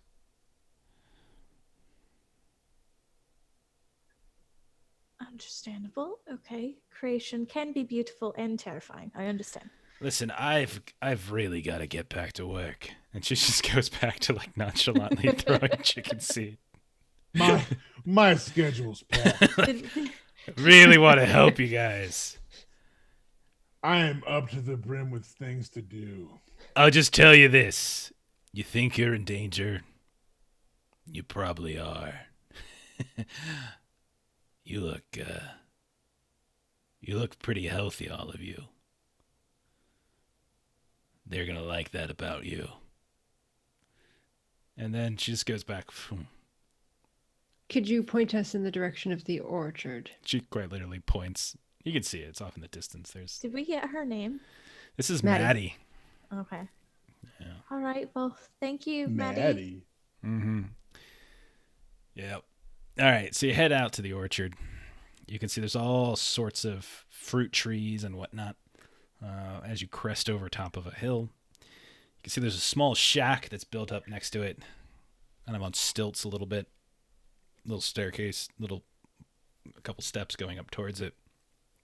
You can see that there is this kind of husky-looking fella out in front that seems to be just piling up some things into different crates here and there.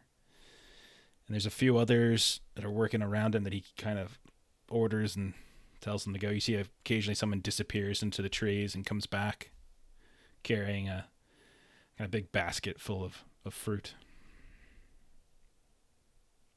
When you go up to him, he's like, what do y'all want? Are you Mr. Good? Yeah. We're here for the Reverend Mother's usual, she said. Oh, yep. Okay. Over there, the crates. And he points, there's these 3 crates sitting off to the side. Got it all fixed up for her. Ready to go. Okay. Don't go spilling those. Oh, definitely not. Okay. You put in such hard work, I'm sure. whatever. All right. So yeah. Is it fragile? What should we expect inside? It's fruit. And then Florence will look up at Big Sis. We are in an orchard. Yeah. Fruit. So do you know what is growing on the farms that we passed on the way here? Not fruit. Yes. I only know fruit. Damn it. I'd have cone, something like that, I think. Hey, Tombstone. Can I intimidate this guy? No, why is this your go-to? I just want to peel back the curtain. But I don't really know what's growing. It's like corn or something. I don't know what the hell grows on a knife. Let me help this guy real quick. Why are you intimidating everybody? He's just working. He's doing his job. So Jeff, does he have any injuries? No, he's got some old scars and stuff on his face. Yeah. How long have you been here?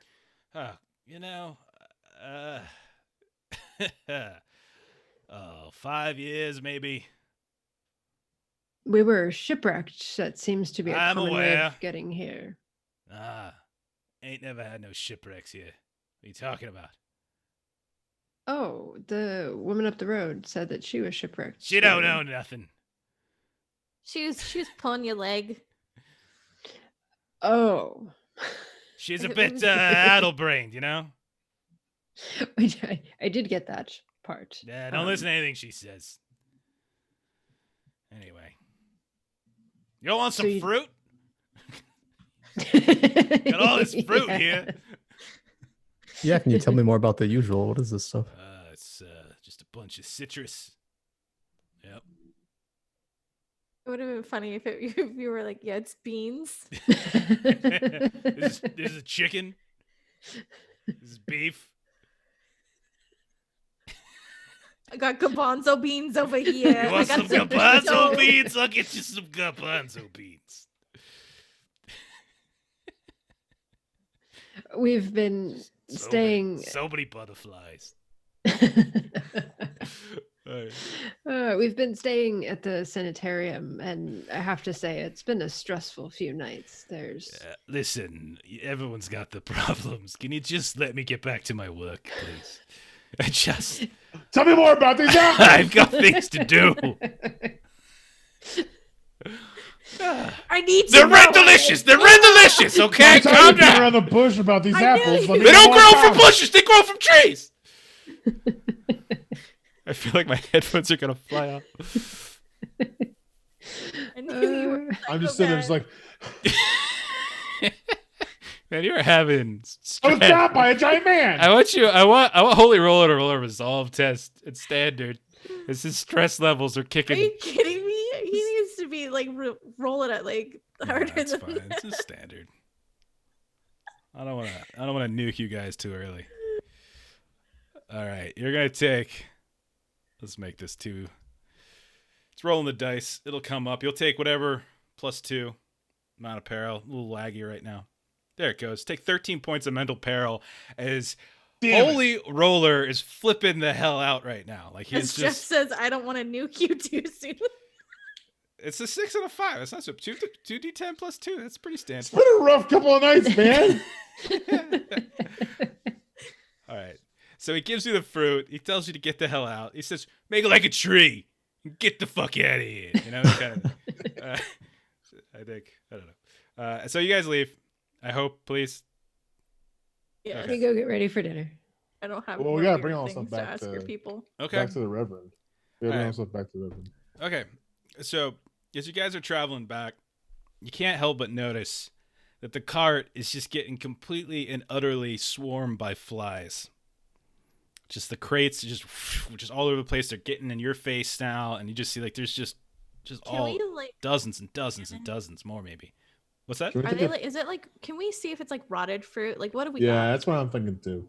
You can certainly you can certainly try to open the crates. They're like closed. Yeah, the crates are closed. We can try to open them and then readhere them. The flagons themselves you would have to like pour out, but you could probably do it.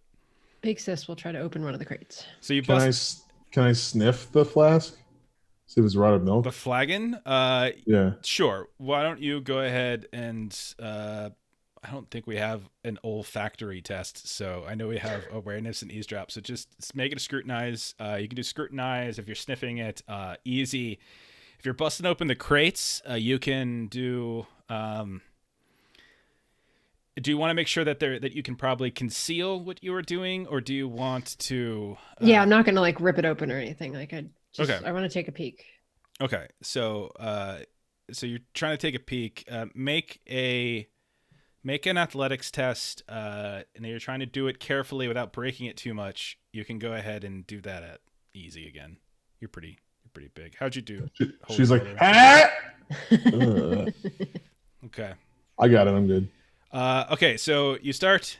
Yeah, are you just sniffing it? You're like, oh God, it smells like a baby's diaper. Oh, what is that? Yeah, it smells. So it's like a baby's diaper filled with Indian food. Oh, Justin, you're so bad. But no, you smell. That's an Anchorman. Yeah, I know. And you smell it. And you're like, oh, it just smells like baby's diaper. It's pretty terrible. And you manage to open up the crate a little bit, just pry it open just a bit.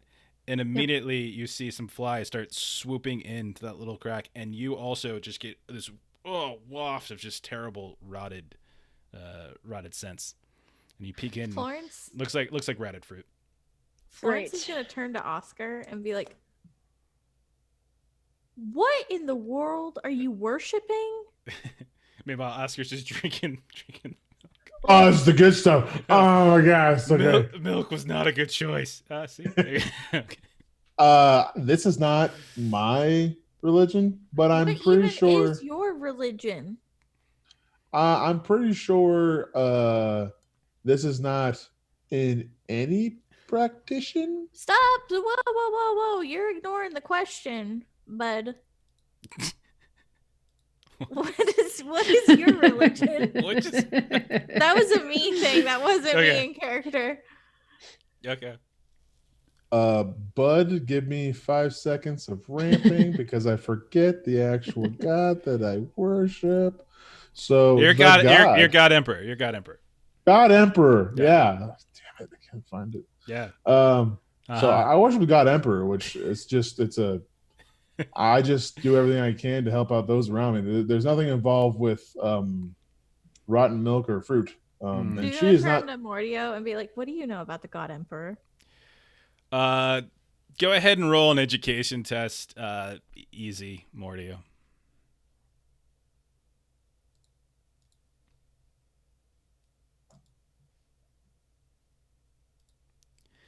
Yeah, definitely nothing to do with rotted fruit or anything like that. No, this is... I told you, listen, I'm just here to help out others, spread the word of the Lord. Yeah, the God Emperor is one of the most commonly worshipped. So I don't see anything wrong with this. I would also roll over your 7, and if... Not that Justin remembers, but Oscar would, that this woman claimed she's a reverend mother, which means that she's kind of a high-level dedicated priestess, basically, of the martyr. This doesn't really, you can't think, I would say you probably have not read of any specific rituals or practices that seem to be associated with rotten fruit and spoiled milk and things like that. So while we're walking back, I assume we're going to be walking back by those farms again? Sure. With the people? Yeah. So as we're walking by, if we're getting the same reception that we were before, Big Sis is just going to yell over, like, "What you growing?" And they yell back, "Corn!" I'm like, "Stop staring at us! Stop it! Stop looking at us!" Okay. So you return to the church. Do you deliver your goods? Yeah. Okay. You deliver the goods. Everything seems to be fine. And she thanks you in the only way the Reverend Mother knows how, by just not really looking you in the eye and just waving your hands at you, points to a corner of the room for you to drop everything off, and says, "Many blessings, etc., etc." And yeah. Big Sis will just kind of sarcastically say, "We seem to pick up some flies along the way. Yeah. She's like, she looks at you and she says, take a bath, maybe. Mm. All right. Okay. So all these different errands that you've been doing, it's taking a couple hours. You head back. Is there anything else you're looking to do, or are you guys heading back to the hospital? Back to the hospital. Yeah. All right, so you head back to the hospital. You check in on your friend Daisy, who at this point is asleep, relatively soundly. When you check in on her, you can see her breathing. One of the nurses, Nurse Prentice, says that she was awake for a while, but they finally gave her some drugs, and she was able to finally get some rest, which she's going to need if she's going to make it through surgery. So she says she recommends not disturbing her at this point. So you got a few hours to kill before dinner. If there's anything in particular you wanted to do, or we can fast forward.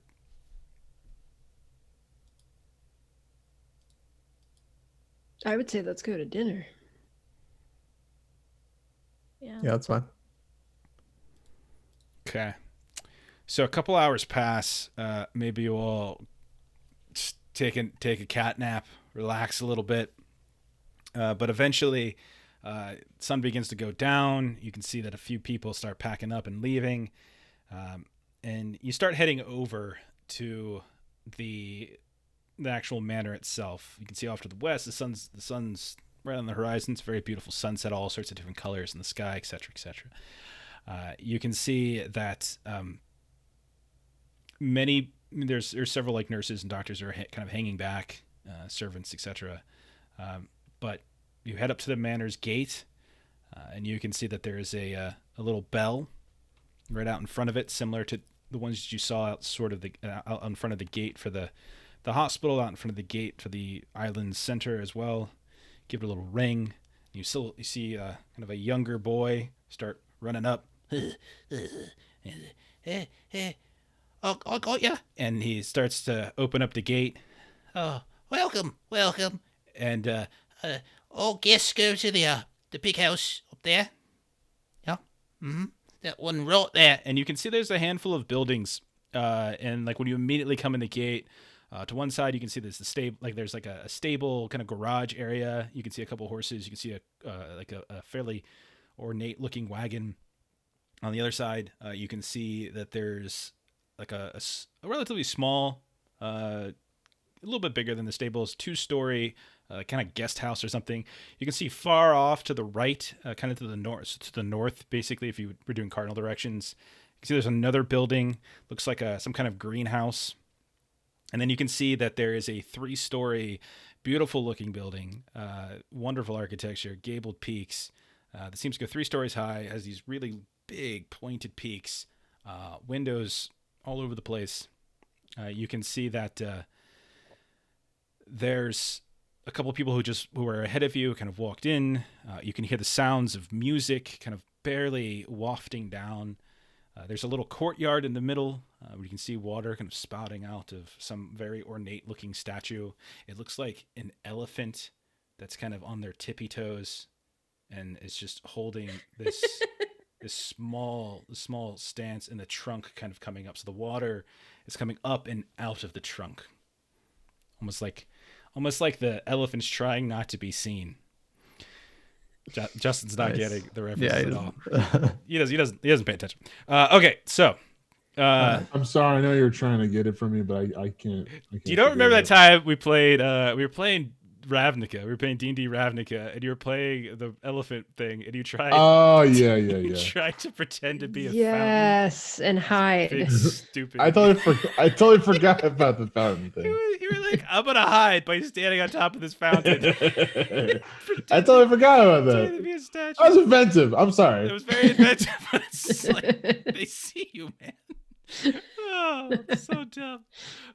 Okay, so anyway, the little boy's like, "Yeah, go right up there. Go ahead. Just knock on the knocker, and then someone will open the door for you." Thank you, child. Yep. Yo was my name.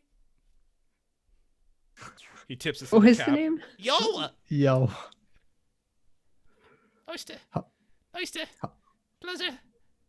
How busy would you say it is? You can see that there are a handful of people up in front of you who went in. You can hear sounds. You don't see anybody else. You look behind you on the road. You don't see anybody else coming up behind you on the road. So, you don't know. Are the people that are here, are they from the boat as well? You don't see anybody outside other than little Yawa here and the handful of people who already went in. Thanks, Chris. Yeah, I say nice. we go inside and meet these guys. Okay, you go up, knock on the door. The door opens up. It's this big, heavy door, ornate, beautiful, stained glass in the center, and you can see this portly old woman with curly hair, gray and white underneath a fairly big hat. She opens the door for you, and she says, "Welcome to the manor of Dr. Ingman." And at that point, you can hear all the music is beginning to just completely bombard you, as immediately inside, you can see a fairly ornate opening room with these beautiful floors, these kind of tiled gray and greenish floors, marbled in some way. And you can see standing off to the right of these columns, there are three people that seem to be playing music, singing songs.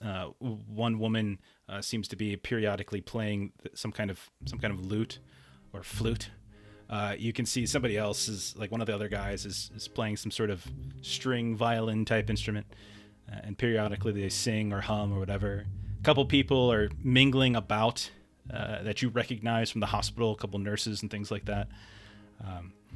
When you step inside, you can see that there's lanterns and torches that are set up in different places, but there's still sunlight coming in from the very many windows. Off to your right, you can see behind the small band that's playing, there's a door that seems to go somewhere that's closed right now. Off to the left, sort of the same deal. The entire opening room there's all sorts of these beautiful ornate statues that are decorating the area. And you can see that there's a fairly beautiful marble-like staircase weaving its way up to a second floor balcony, from which you can see there's also a couple people that are just moving back and forth, maybe servants of some sort. But you step inside, and this is what you see. Let's see if I got this. Yeah, I think I got it. You guys can kind of see the general layout here. I've already moved people sort of towards the dining area, but if you want to take a look on the Roll20, I made a little map yesterday because I was having fun, and I was procrastinating from doing my actual job. But I started working on this little map. But you kind of come in from the left. You didn't switch it for us yet. You did it for the stream, but I don't think for us. Yeah, I got you. Thank you, friend. You guys are still in the hospital. All right, so let me move you back to the front so you guys can see where you entered. So you pop inside the front door here on the left, and you can. Oh my God! This place has pirates. What pirates? Where are the pirates? So off to the right, you can see where I'm pinging right now is where all those different musicians are. You can see the stairwells kind of going up on either side, and you can see all these different statues all over the place. But there definitely seems to be a couple people mingling on the second store balcony, but people are starting to kind of usher towards the back side of the home itself. And you can see. Very important question. Yeah. How underdressed are we? Pretty damn underdressed. Yeah. I would say. I mean, all the three of you are probably not accustomed to this type of beautiful gathering. Looks like I'm going to have to take my robes off and become the Holy Roller. Okay. Those are some fancy outfits. When you look off to the right, the people who are in the band definitely are groundsfolk people, but they are like dressed up a bit. Yeah, they look a little bit nicer than you would expect it. And they're singing along the way. As you start moving in, like kind of ushered by this very nice lady, you get into this little hallway here, and you look off to your right and your left. You can see lining the hallway on the walls all these different paintings, these beautiful colorful, grotesque paintings. And you can see the statues themselves are very much similar. It's almost like it's an art gallery in some fashion. When you step up into the hallway, the woman who is escorting you looks at you all really quickly, one moment, and then she announces you all one by one, having already known your names. And you can see that there are people that are already sitting at the table drinking and kind of snacking and stuff like that. And that's when you look over to your left, and at the head of the table, there is an older man, slender, bald, wearing a little bit of a spectacle on his eye that kind of hangs down in a chain, very well dressed.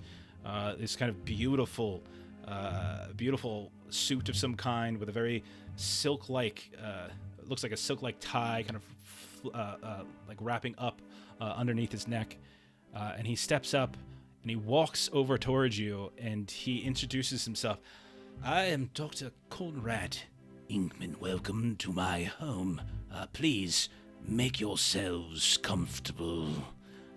We have already begun an early round of hors d'oeuvres, I believe they're called. Feel free. I know that you're familiar with some of the staff. I'm very sorry to hear of your predicament, but hopefully a wonderful evening will put some of those awful thoughts aside. Yes. And he very carefully reaches out and shakes your hands. Big sis, Florence, he does that classic grab your hand and kind of kiss the backhand of it, even to you, big sis. Pleasure to meet you. And then Mordio, when he comes across you, he kind of looks you up and down. Oh, am I to understand we have a bit of a scholar in this party? How? Yeah, it's wonderful to meet you. I've heard so much about you. I didn't think we'd actually meet in the flesh. Oh, well, how else would we meet but in the flesh? And he just kind of shakes your hand. We have a very long night. I would very much like to hear where it is you studied from and what it is. But I don't want to hog you. Mingle, say hello. There are more guests arriving shortly, I'm sure. And then when he looks over at the Holy Roller, he kind of takes you in. A man of culture, I see. Excellent, sir. Pleasure is all mine, Dr. Conrad Inkman. Pleasure. The big sis wants to actually kind of stay in the hall and, kind of will come in, grab a little bit of hors d'oeuvres and then kind of wander back around the hallway. By all means, please, explore. The bottom floors, the main hall, the entranceway, or we have some of my finest collection on display. You're welcome to take it all in. The back courtyard is open as well. Mingle, enjoy the evening. Yes. Thank you for your hospitality. Oh, it's the very least I can do. I'm going to have a seat at the table and just start going to work, and get stuff in. Oh, God. Yeah. So you plop down at the table and start just digging in the way a cultured aristocrat that you are would do so. Yep, no problem. So what kind of art is in the hallway? You said it was sort of grotesque. Like what types of things? Yeah, as you move up and down, you're seeing all sorts of different paintings that seem to depict people in various states of sort of death. You can see some sort of paintings of people quite literally in sick beds. You can see kind of paintings of people who are emaciated and kind of staring up at the sky or something like that. The statues as well depict, it seems, people who are in various states of pain and disrepair. You don't have education, do you? I don't believe so, no. Yeah, I don't think so either. I don't think any of us do. No, Mordio does. Mordio? Yeah. So when Holy Roller, you sit down, you can see sitting next to you is this one-armed dwarf. He's got this wide brim hat that he has around him. And you can see he's got a big old metal mug. He's sitting right next to Conrad, who returns back to his seat. And this guy is just eating as well. You can see he bites into this sort of big red plump tomato maybe, and it just explodes and trickles down his scraggly beard. Big Sis, you move up and down, and that's all you're really seeing. Like it's just one after the other. I would say you're probably not particularly familiar with it, but you're carrying around this small little tray, occasionally eating here and there.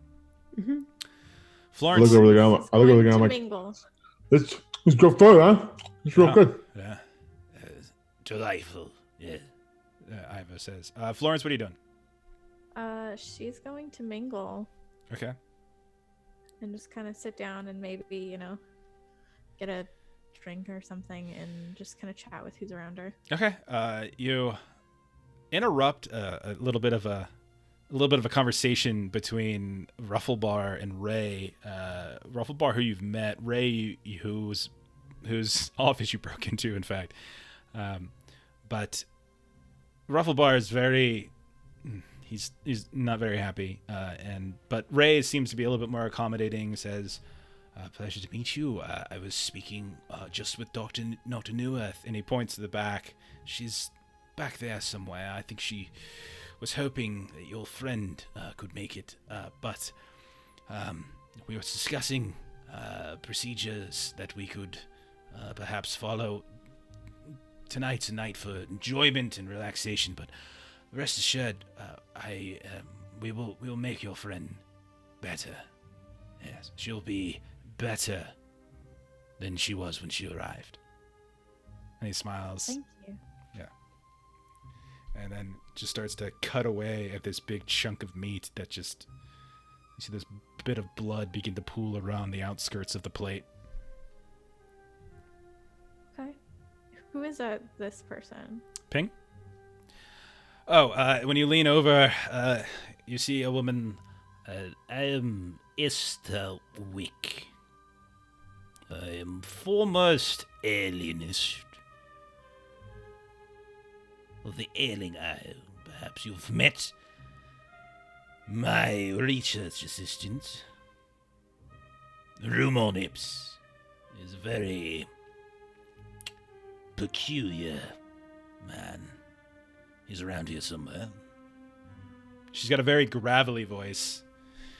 Her hair is frayed, kind of going off, kind of like Dr. Frankenstein, like Bride of Frankenstein type stuff going on. You see like a little like lightning bolt on the side. Yeah. But she's got all these different beaded necklaces, and she looks over towards you, and I believe you are Florence. Is that correct? Yes, certainly. Yes. Florence McCrae.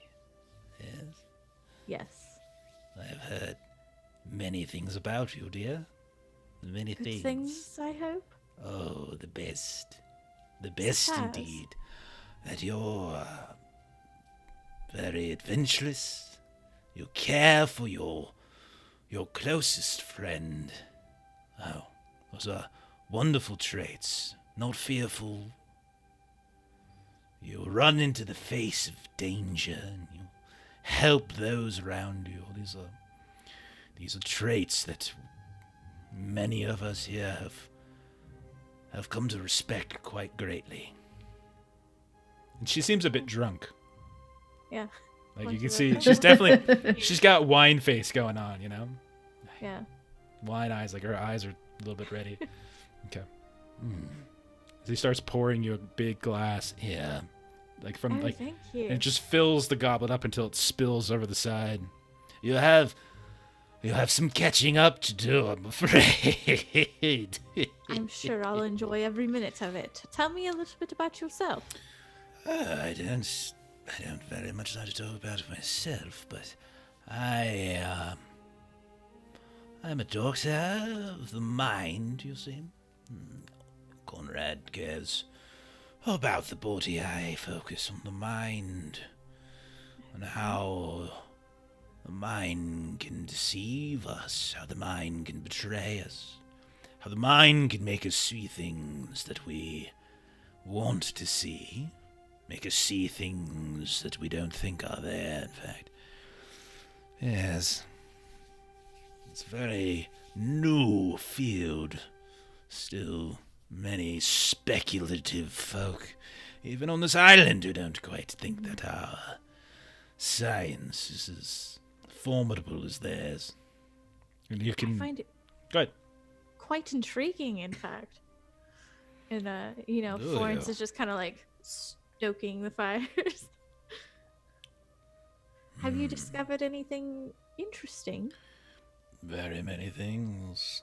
Very many things. Yes. Tell me if you can. I know patient confidentialities and all that, but... Oh, I can't talk about my patients, dear. Oh, no, I thought no. you just meant in general. I meant in general, love. What's your most recent discovery? Oh.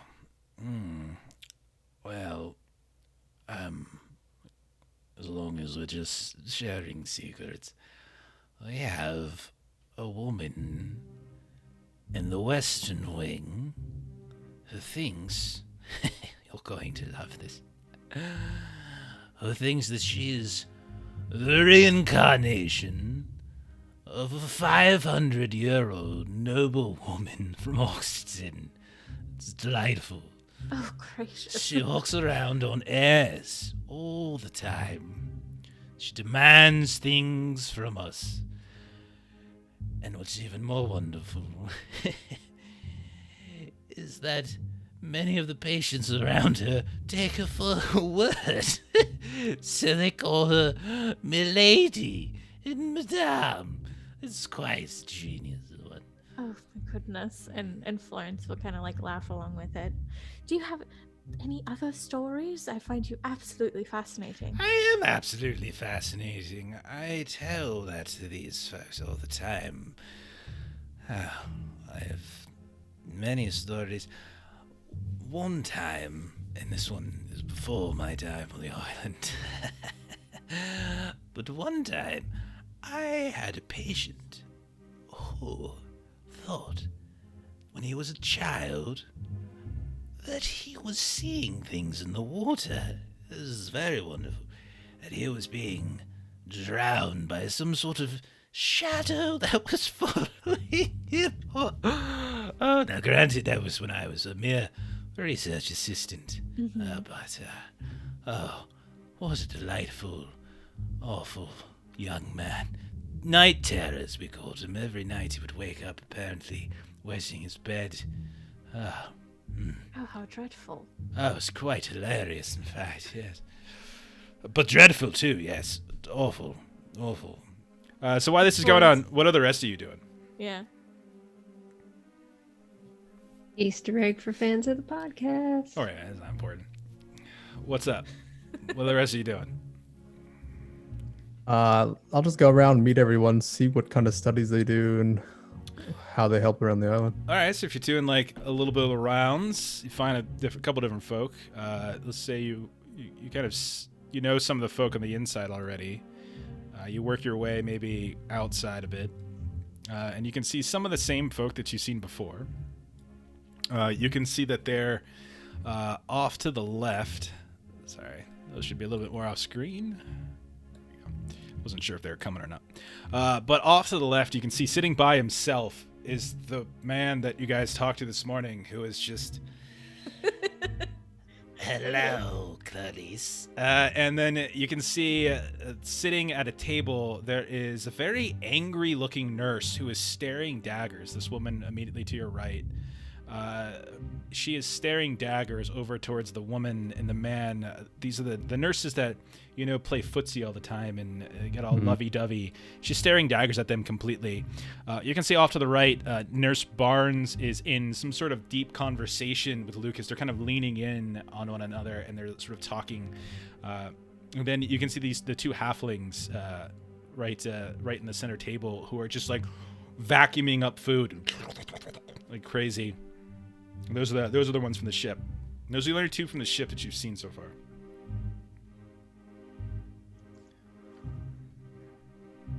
Let's see. I'll come up to the halflings. Okay. Oh, I wish I could scarf food like that. I have a sour stomach, so I can like stick to bread. Oh, the bread's really good. Really good. Some on the table over there.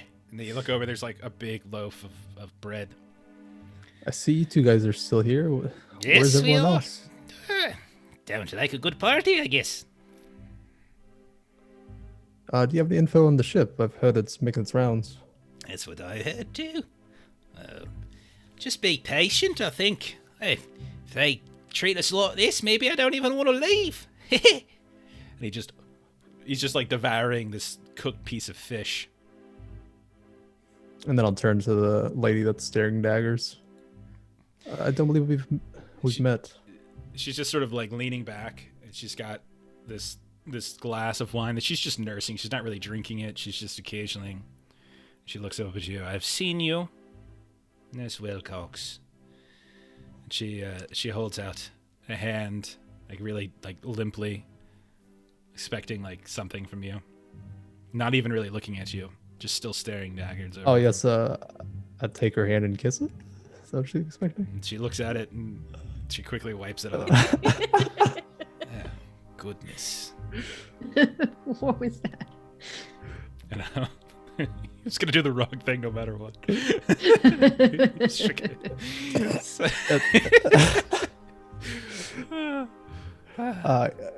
I couldn't help but see you staring at those two over there. Do you know them? Do I know? Or yes, of course I know them. We all work here. I thought you were the educated one. That's what your file says, anyway. What I meant to say was, do you have business with them? They... He looks at you.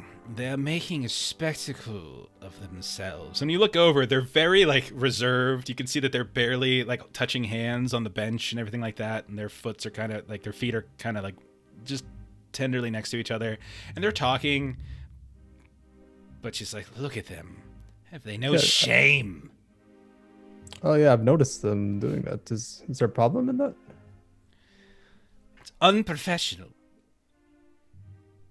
Very unprofessional. And that Stillman fella, I'm pretty sure he'll love anything that moves, even a bull or something. And she sips and puts it down.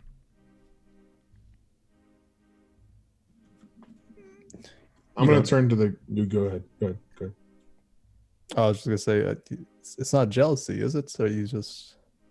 She looks at I was you. waiting for that, like, are you jelly? She looks at you like really, really closed, angry eyes. Jealousy is an angry and ugly emotion. Am I ugly to you? No. Not at all. Then no, it is not jealousy. Is it jealousy, Jeff? It might be jealousy. but maybe not the way you think. Yeah, I would say you're pretty confident that she's a little jealous of the attention that one of them is giving the other. Probably not sure which, but yeah. Okay. All right. So what were you gonna do, Justin? Oscar. I'll turn to the guy sitting next to me. What's your name, pal? Let's get some good food. What are you eating? It's right there on the screen. You can read it, can't you? And he shows up his name tag. It says, "Hello, I'm Ivo's Ask." I can't read it. How can I read his name? He turns to you, shakes your hands, shakes your hand, every one of them, all two of them, and he's got the one arm, and he introduces himself as Ivo Zask, and he just seems to be kind of eating some sort of salad, like different leaves of greens and some tomatoes and fruits and things. What brings you here, Nat, pal? How you doing? He looks at you and he's like, "I'm doing great, mate, doing great." And he takes a big swig, slams it back down with his one hand, and goes back to eating. And he's got half a mouth fill with food. And Just taking advantage of the invitation. And Conrad, who's sitting next to you two, like you're between them, he's at the head of the table, and he's leaning back. He's got like the Mr. Burns kind of thing with the hands, just sort of steepling them, just looking out at everybody. And he seems to just be smiling, eyes off in some sort of distant direction as if he's thinking about something else. And Ivo, he seems friendly enough. Conrad, you seem to have quite a wonderful home here. Let's Dr. Ingman do, mate. Wait, hold on. So the dwarf like hits you with an elbow, and he says, "That's Dr. Ingman." Oh, sorry. Dr. Ingman, I noticed you had quite a wonderful establishment here, wonderful house. With such a small island and such a small amount of residents, how is it that you come by such wealth and such circumstance since you've been here? Kind of looks at you. He's an old man, and he says, I come from wealth to some degree, but when I was a younger man, I also made my own fortune, if you must know. And he looks at you a bit, and he says, why the curiosity about my wealth? For me being a man of the Lord, I just know that it's great to kind of give to your fellow man, which I see you're doing tonight with all of your wonderful guests. I just hope that you're also, helping out your community on this island as well. My good man, there would be no community on this island if not for me. There would be no island. This young man sitting next to you, who, Ivo, by the way, is not that young, would not be here if not for the compassion, the practice, and the endeavors of all of those who function on this island. And Ivo has got like his mouth full. That's true. I would be dead. I see that other than me, there's no members of the cloth here. Were they not invited, or what's going on? I was curious. There's no members from the church that are. We have Reverend Mother has her own church just down the road, sir. You've passed it when you've come in. From what I hear, you've been attending. My question is, why is she not attended tonight? I'm sure she's got her reasons. So you invited her? She knows she's welcome to come at any time. We are old friends, after all.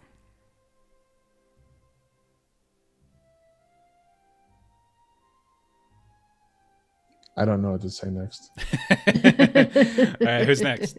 Who wants to do something? I want to try to. Big Sis is going to try to find Dr. Z again. Is she here? Dr. Who? Zabornak. You look around, she is not. Okay. Yeah, and if you ask around, one of the other doctors or nurses will mention that she's attending to tasks back at the hospital. Okay. Then I'll find kind of any one of the doctors that I can find and ask some questions about Ruckle. Well, who do you want to talk to? Let's see. Which of the doctors do I want to talk to? Dr. Ray? Sure. Okay. So you butt into the conversation that Florence was having with Esther Wick, and Ray turns around. Oh, look at those bits. You're the best, Chrissy. But you see. Thank you. You see, Justin's like, wait, no, don't. Calm down. We definitely have all of our fortune points back. They could be for me too. They could be misfortune. But yeah, you pull Ray aside, and he looks up at you, and the two of you maybe step away from the table for a moment, so that you're not kind of really intervening in any conversation. So we'll kind of put you off to the side a bit. And Sure. And so what do you ask? So I'll just kind of start with small talk. I can't say that I've had a more two very different experiences within the same 24-hour period. Last night was just such an eventful evening, and it was very sad to hear in the morning of the passing of some of our patients, but when you're in this profession, you never quite get used to it, but you know that it is going to happen. It's an inevitability. Indeed, and it's interesting, actually. Yesterday evening, I saw someone that I was looking for, and I happened to be shipwrecked here and didn't know he would be here. But tall ogre like myself with some. Are there any short ogres? Fair. He's a little tipsy too. Yeah, and Big Sis will fake smile back at that. And he will fake smile right back to you. Excellent. Just fake smile off. With a neck tattoo. He. What a poor decision. Can't argue with that. He was joking. He came maybe a month or so ago, was ill and was taken in for care. And I happened to see him. Oh, really? And then he seemed to disappear. Is he doing better? He did not appear to be well. But unfortunately, most people on the second floor are not in good stages of health. So what kind of illness would he have had to land I'm him sorry, on that floor? I can't disclose specifics about any individual patient. It's just we have privacy processes here.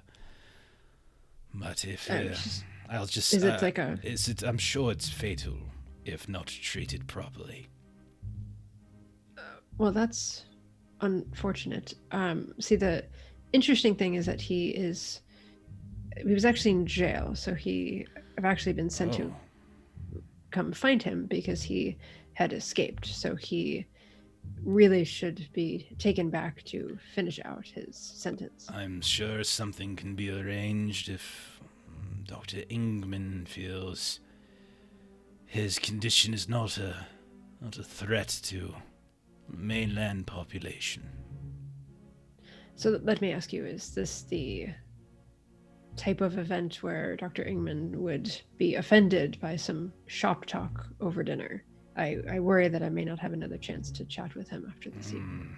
What offends Dr. Ingman one moment is different than what offends him the next. He's very mercurial in that way.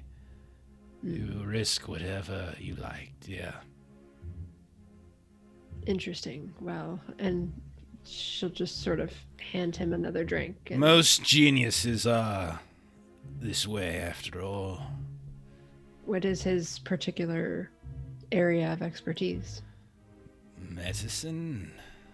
That's a very disappointing question.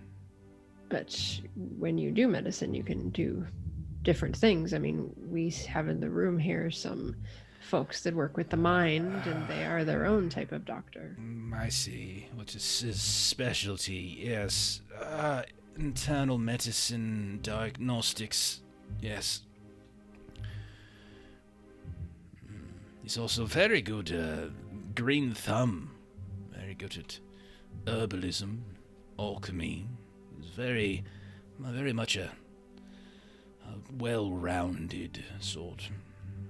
Does he have anything to do with any of the farming or anything else that goes on the island?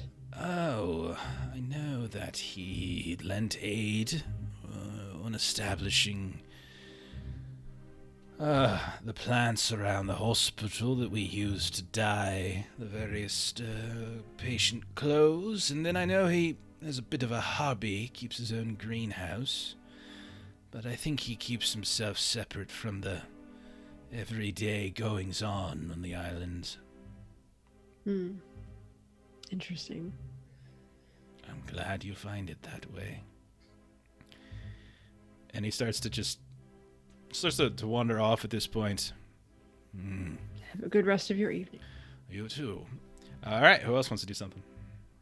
By the way, and at this point, as you're here, you all see another person has arrived as Dr. Newworth, Daisy's doctor, comes moving in, saying hello to some folks, and you can see her. She immediately kind of goes outside onto the patio and away from Dr. Rufflebar, who the two of them just stare daggers at each other as she walks past.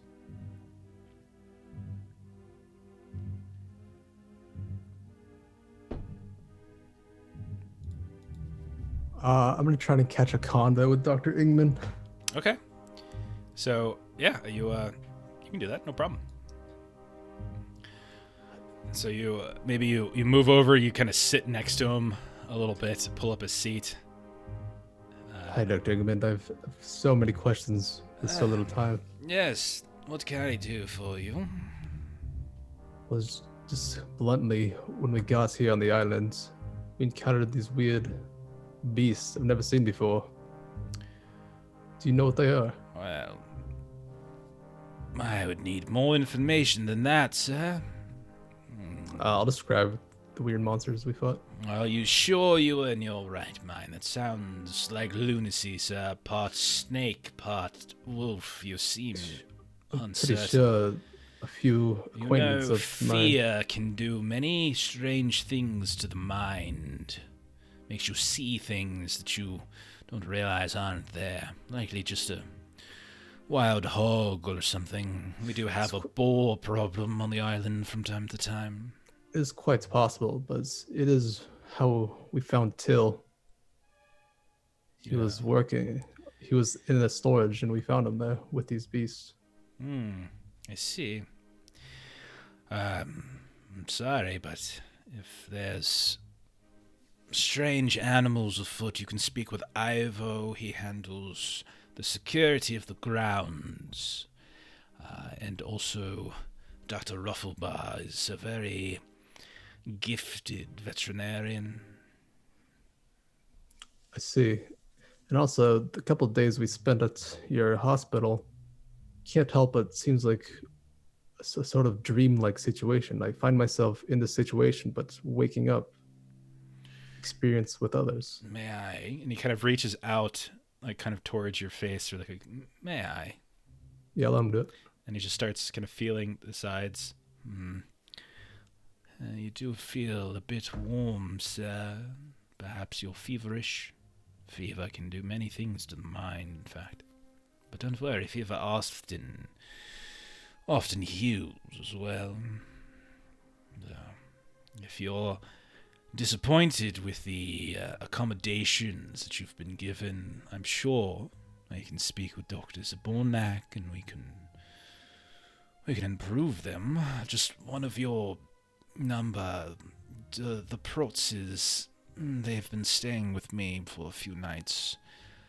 A very demanding couple, but if your conditions are not what you would like, I'm sure we can find other arrangements, especially for a learned man like yourself. That sounds wonderful, actually. If you have a spare, I would love to. And he leans in. But if you would be so kind as to not extend this invitation to your party, I think you understand why. Kind of looks down at you. It's, yeah, I get it. Yes, we have, of course, we could do something. I'll speak with Margaret. Margaret! And you see this woman start shuffling in. The woman who opened the door and let you in. It's kind of like older woman, a little bit hefty again. She's got that like the curly hair and the big hat, and she kind of comes running in, and you and he says, "How could you be a dear and quietly make up the second guest room for our friend here? Mr. Ulrich will be staying with us this evening. And she just nods and steps away. And lastly, let me know more about your work. It's just... Oh, dear. My work. And then it kind of fades as like the two of you just kind of get into a very highly technical, and he just kind of goes on and on and on about all sorts of like different procedures, different practices. It's just, he starts regurgitating all sorts of things that are probably beyond some of your understanding, but some of it you probably get. But it's all, as far as you can tell, is on the up and up. My note at the beginning of that is just like, Dr. Ingman gaslights Mordio. I mean, like the whole thing is just gaslighting. Like everybody is just gaslighting you guys. Is what's going on, or are they? Or maybe you guys are the ones who don't know. Someone tell me what's happening straight, please. You guys have been dead the whole time. You're a bunch of Bruce Willises. When your rings start dangling, you're like, okay. All right, so as the night progresses and different meals are brought in, people start to drink more. They get a little bit angrier. You see, like Rufflebar eventually kind of moves out onto the patio, breaks out some very beautiful pipe and starts smoking. And you can see a few of the others around him are very upset, including New Earth. The two of them begin arguing incessantly on that patio. You also hear the door open once more, and another person becomes wandering in. And when you see her, you immediately recognize her as the Reverend Mother Lavender Bone, who has not taken the time since the last you saw her a few hours ago to wash or change or even to put on shoes. As she comes strutting in, flies still buzzing around her, hair stringy and kind of grayish brown. You can see that the hem of her dress is torn, and where it's not torn, it's like sodden with dried, mud and dirt and earth. Dark, kind of muddy feet as she tracks it all the way through the actual tile, and then she plops down at the table itself and just kind of sits. And you can see Mordio, while you're still talking with Conrad, that this little twitch begins to form on his face as she comes wandering in. And those of you that are closest to her are like, wow, she's just absolutely awful. And that's about the time you see Rufflebar kind of get up and excuse himself at the scent, and you see Ray begins to follow him, and the two of them kind of go out onto the patio, and you can kind of start to hear bickering going on between New Earth and Rufflebar out there. So it's kind of getting a little chatty. Big Sis wants to try to move into sort of like an eavesdrop test range of that discussion. Outside? The one outside? Mm-hmm. Okay, go ahead. I'm just sitting there like this. Mom and Dad are fighting. Okay, so what difficulty? I mean, everyone. It depends on how close you want to get. How close do you want to get? So if they went outside, then I want to sort of hover by the door. Okay. I'll make it routine. Okay. It's not that far away.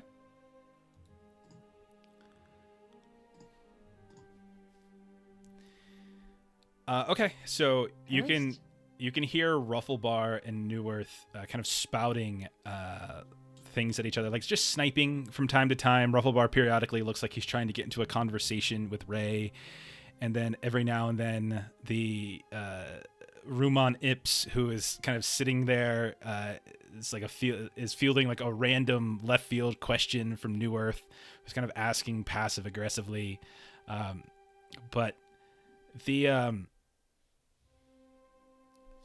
you hear like it begins with New Earth kind of complaining about the smoke, and she just says, it's very selfish of you to just light this up, and with all of us around, you could very easily take a few steps downwards.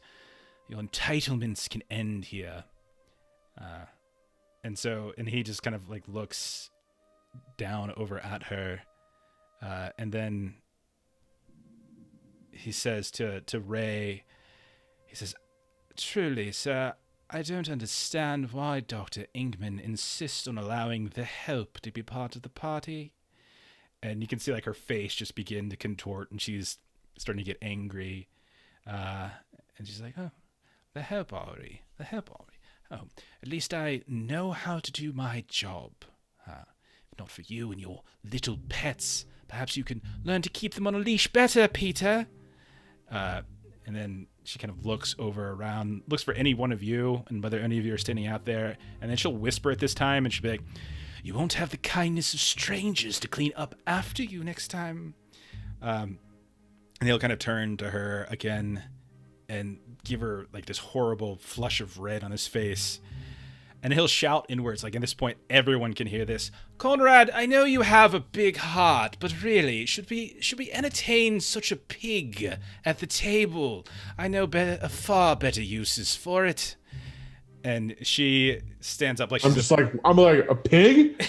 Really? and she looks like she's about ready to throw down, but then she just stops at this point as you see Ray just sort of shakes his head left to right very slowly, and it kind of settles. Inside, as the Reverend Mother Lavender Bone sits down at the table, Morty, you in Oscar, you see like the twinge on Conrad's face as she sits down, and he kind of shouts. Ingman kind of says nonchalantly, kind of distractedly, like this sort of frustrating moment where he looks over at her, and she's like, "It's wonderful to see you, Lavender. Many thanks for dressing up for the occasion." And she looks over at him, beginning to just completely, without any concern, just pulling food onto her plate. She says, looking around, focusing really carefully, eyes looking directly at Oscar, "Our Holy Mother, hallowed be her name, cares not for appearances. Do not mistake her sensibilities for your own, Conrad. It's only you who care about appearances."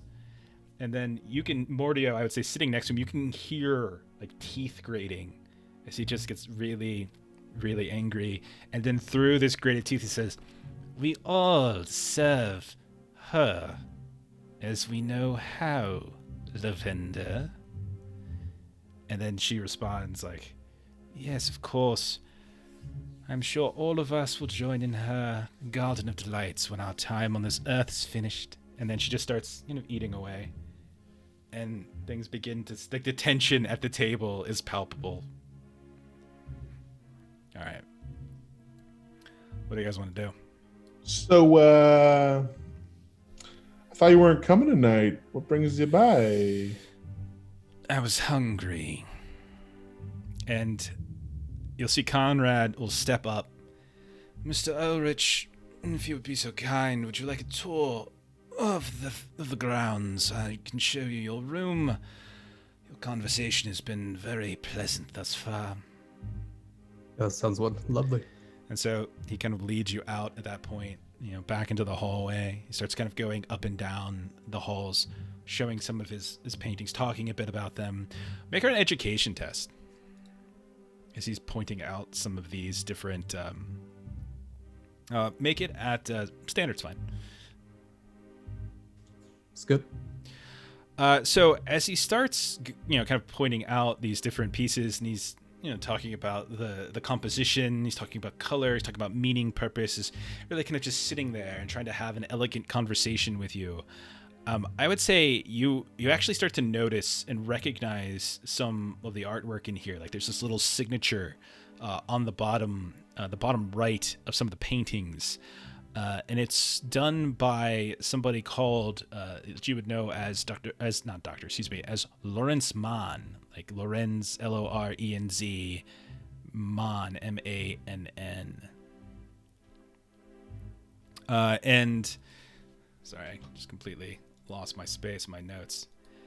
And I would say a few things about the about this artist, that they at one point were some sort of medical practitioner, and that they were well known to paint their patients in various states of trying to capture the essence of the soul and painting as they passed on to the next life. And so it was a kind of a very popular period, and there are many of these paintings that have been collected and cherished throughout museums and galleries within Oxteton and some of the other aristocratic cities. But you also know that the works that are being displayed here aren't in line with some of the more mainstream work, and instead these are much more brutal. You see awful, kind of strange, chaotic forces. Like, it's no longer realism, but it's becoming surrealism, where people's faces are twisted, pains being distorted. And these pieces are from what's commonly referred to as his madness period, where man had reportedly kind of gone insane while studying his subjects, and this is kind of what his work evolved into before ultimately he passed. And all the while, Ingman is sort of pointing out, and yes, I'm most grateful for all the people who work here.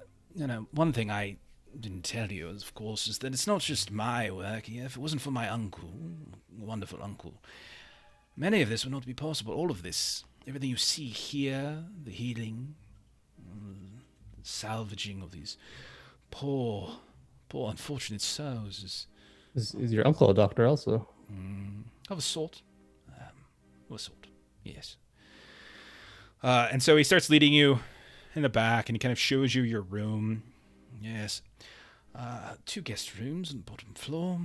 I am on the 3rd. Several of the others have suites on the 2nd. If you need anything during your stay, there's a bell at the table. One of the servants, Margaret, probably. She will come fetch whatever you need. But, well, I'll have someone send for your things and retrieve them for you in the evening. You'll have them before you sleep. And he'll start like wandering back out, and you guys continue just standing for like literally 10 minutes. He'll just regale you with how he acquired like certain pieces of his collection. Good. Yeah, I'll ask him. I couldn't help but notice this is Lorenz's work. Is this period something that inspires you? He's very connoisseur. Excellent, wonderful. I knew I sensed something special in you, Mr. Ulrich. No, it's just, he was a doctor himself, which is most interesting. And when I stare at some of my patients and desperately want to help them, the anguish that they feel, I feel, and I think, well, Mr. Mann captures that so beautifully, tragically, brutally, of course. Many of these, if those in Oxford knew I had them, would burn them, and I would be chided for having them. You might say he looks around a bit of the black market, so to speak. But we allow certain freedoms out here on the island. Wonderful. And he genuinely seems to be enjoying your company, like just moving up and just listening, asking questions, talking about himself and his work, talking about the art in his collection, and much time passes. Nice. What about the rest of you? Vixus is waiting for him to come back to be able to talk to him, because they were having their Mordio? in-depth medical conversation. That'll be a long time. That'll be a really... He's like, Mordio disappears. Like, he's gone for an hour, and you still don't see him. Okay. Okay, other thought. What else are we doing? Can I start wandering a little bit? Sure. Where you want to wander? I guess down here in this area. Ping? The bottom of the hallway. Okay, so as you start matriculating out, you head over to the we'll call it the south side for the sake of it. And you can see a lot of the same types of, statues, artwork, and stuff that I've already mentioned before. Periodically, there someone you can see comes out of this door carrying trays of food and drink, extra bottles of wine. Ooh. And when you peek inside, you can see that there's a kitchen, and there's people who are kind of hard at work. And when you start to come in a little bit further, you can see that. Are you lost, sir? The dining room is right out there. Is there something we can get you? I just was walking around, thought I would just come and compliment the chef because this food has been fantastic. Thank you so much. I'm sure Mr. Ingman would want you back with the rest of the guests, but if there's something else I can get you, just please let me know. Goodbye. I'm just curious, what's your name? Oh, me. I'm Eleanor, but please, I have a lot of work to do. The dessert portion, I have to finish it. If you mind. Would you like some help? No, I would. Thank you. You are very, it's very kind. But no, thank you. Please, I really must get back to work. Please. Can I take a look around the area, maybe scrutinize or something like that? Okay.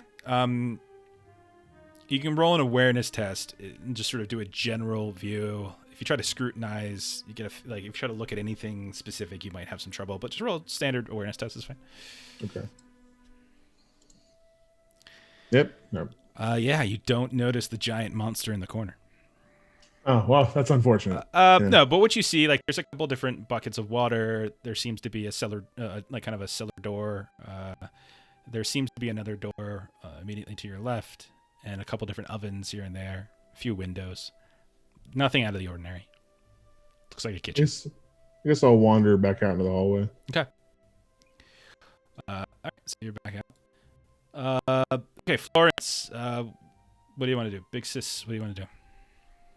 I guess Florence will head outside. Okay. And maybe take a seat near her Daisy's doctor. Mm-hmm. And she's not actually drinking, but she's just got her goblet of wine. And she's just kind of sitting there enjoying the view, just listening to what's going around her. And it's not very enjoyable because it's literally just they're sniping at each other. Rufflebar and Neuwirth, they're just saying the most vicious and awful things. You can see that Adrian and Paul, the two halflings that are sitting over, they're chuckling the whole time and laughing at it. Hey, I should have asked their names earlier. Yeah, it's all good. It's all good. That's all good. That's for me and you, Justin.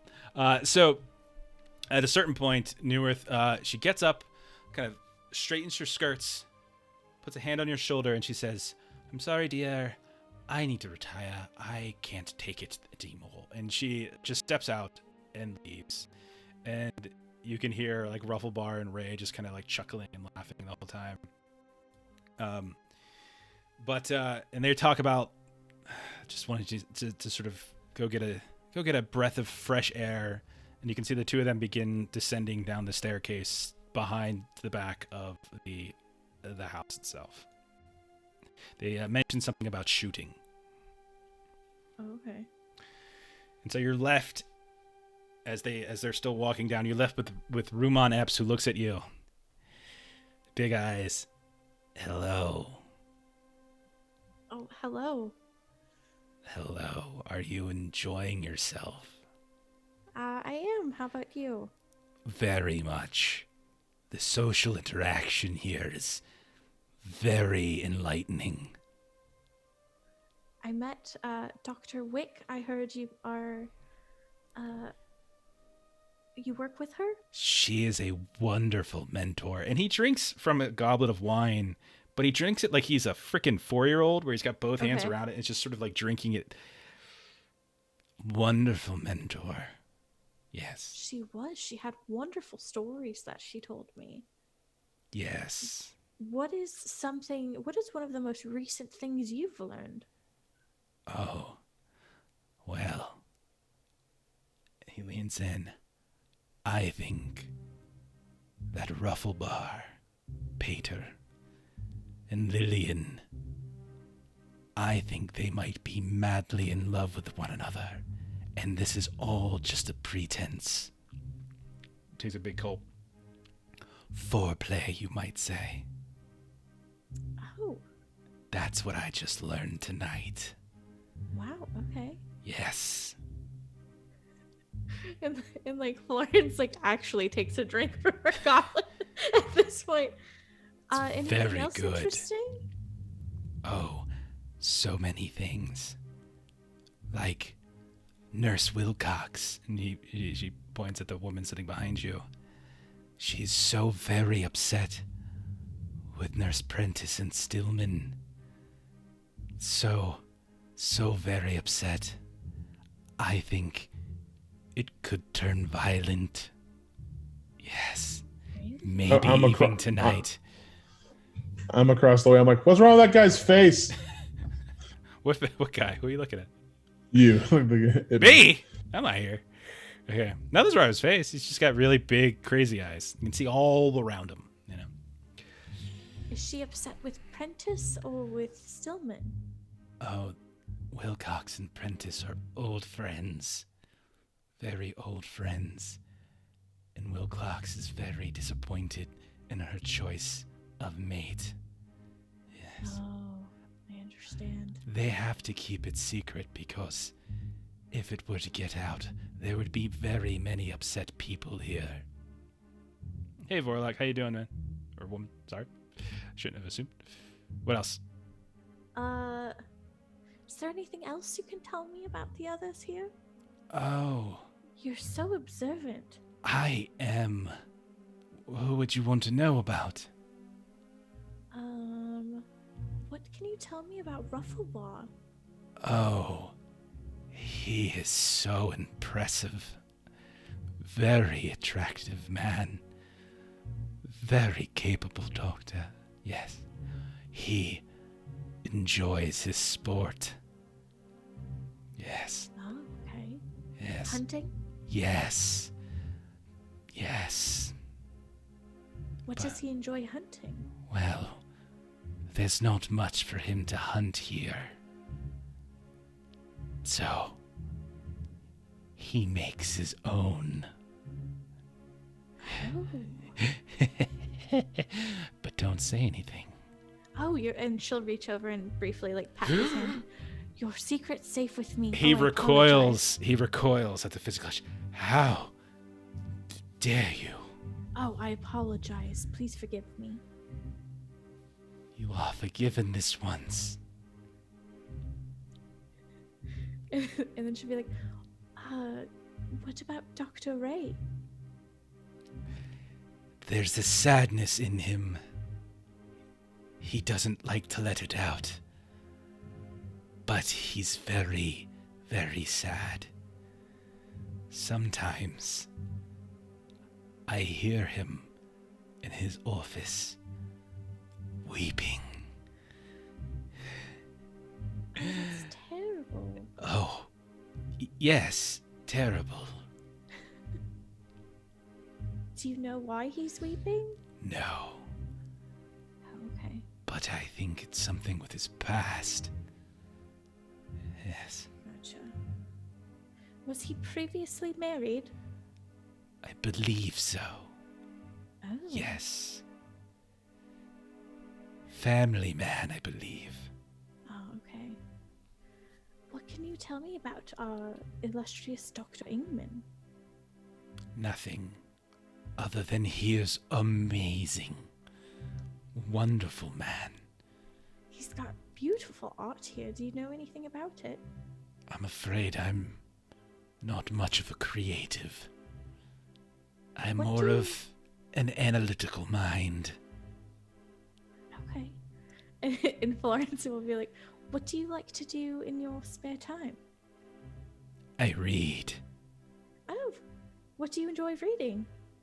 everything. That's fantastic. The fictions, the non-fictions, poetry, everything. I can't see it. Stop. I feel like you're channeling one of your students or something. No, I'm really not. He's channeling like a serial killer. I got it. Let's see. Know what a serial killer is. It sounds fascinating, though. Sounds delicious. Tell me more. What about Bonds?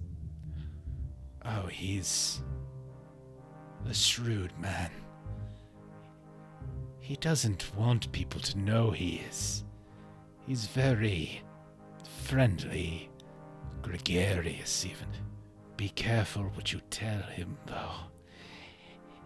He's a very complicated one. Oh, okay. Yes. I heard that it's very rare that they allow women in the, is it the West or the East Wing, Jeff? Well, they used to split them. That was the idea. It was like one side or the other. But because you guys are here, they kind of rearranged some things. Yeah. Has that ever happened before?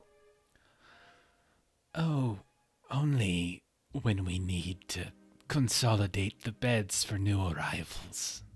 Like yourself. Yes. Yes.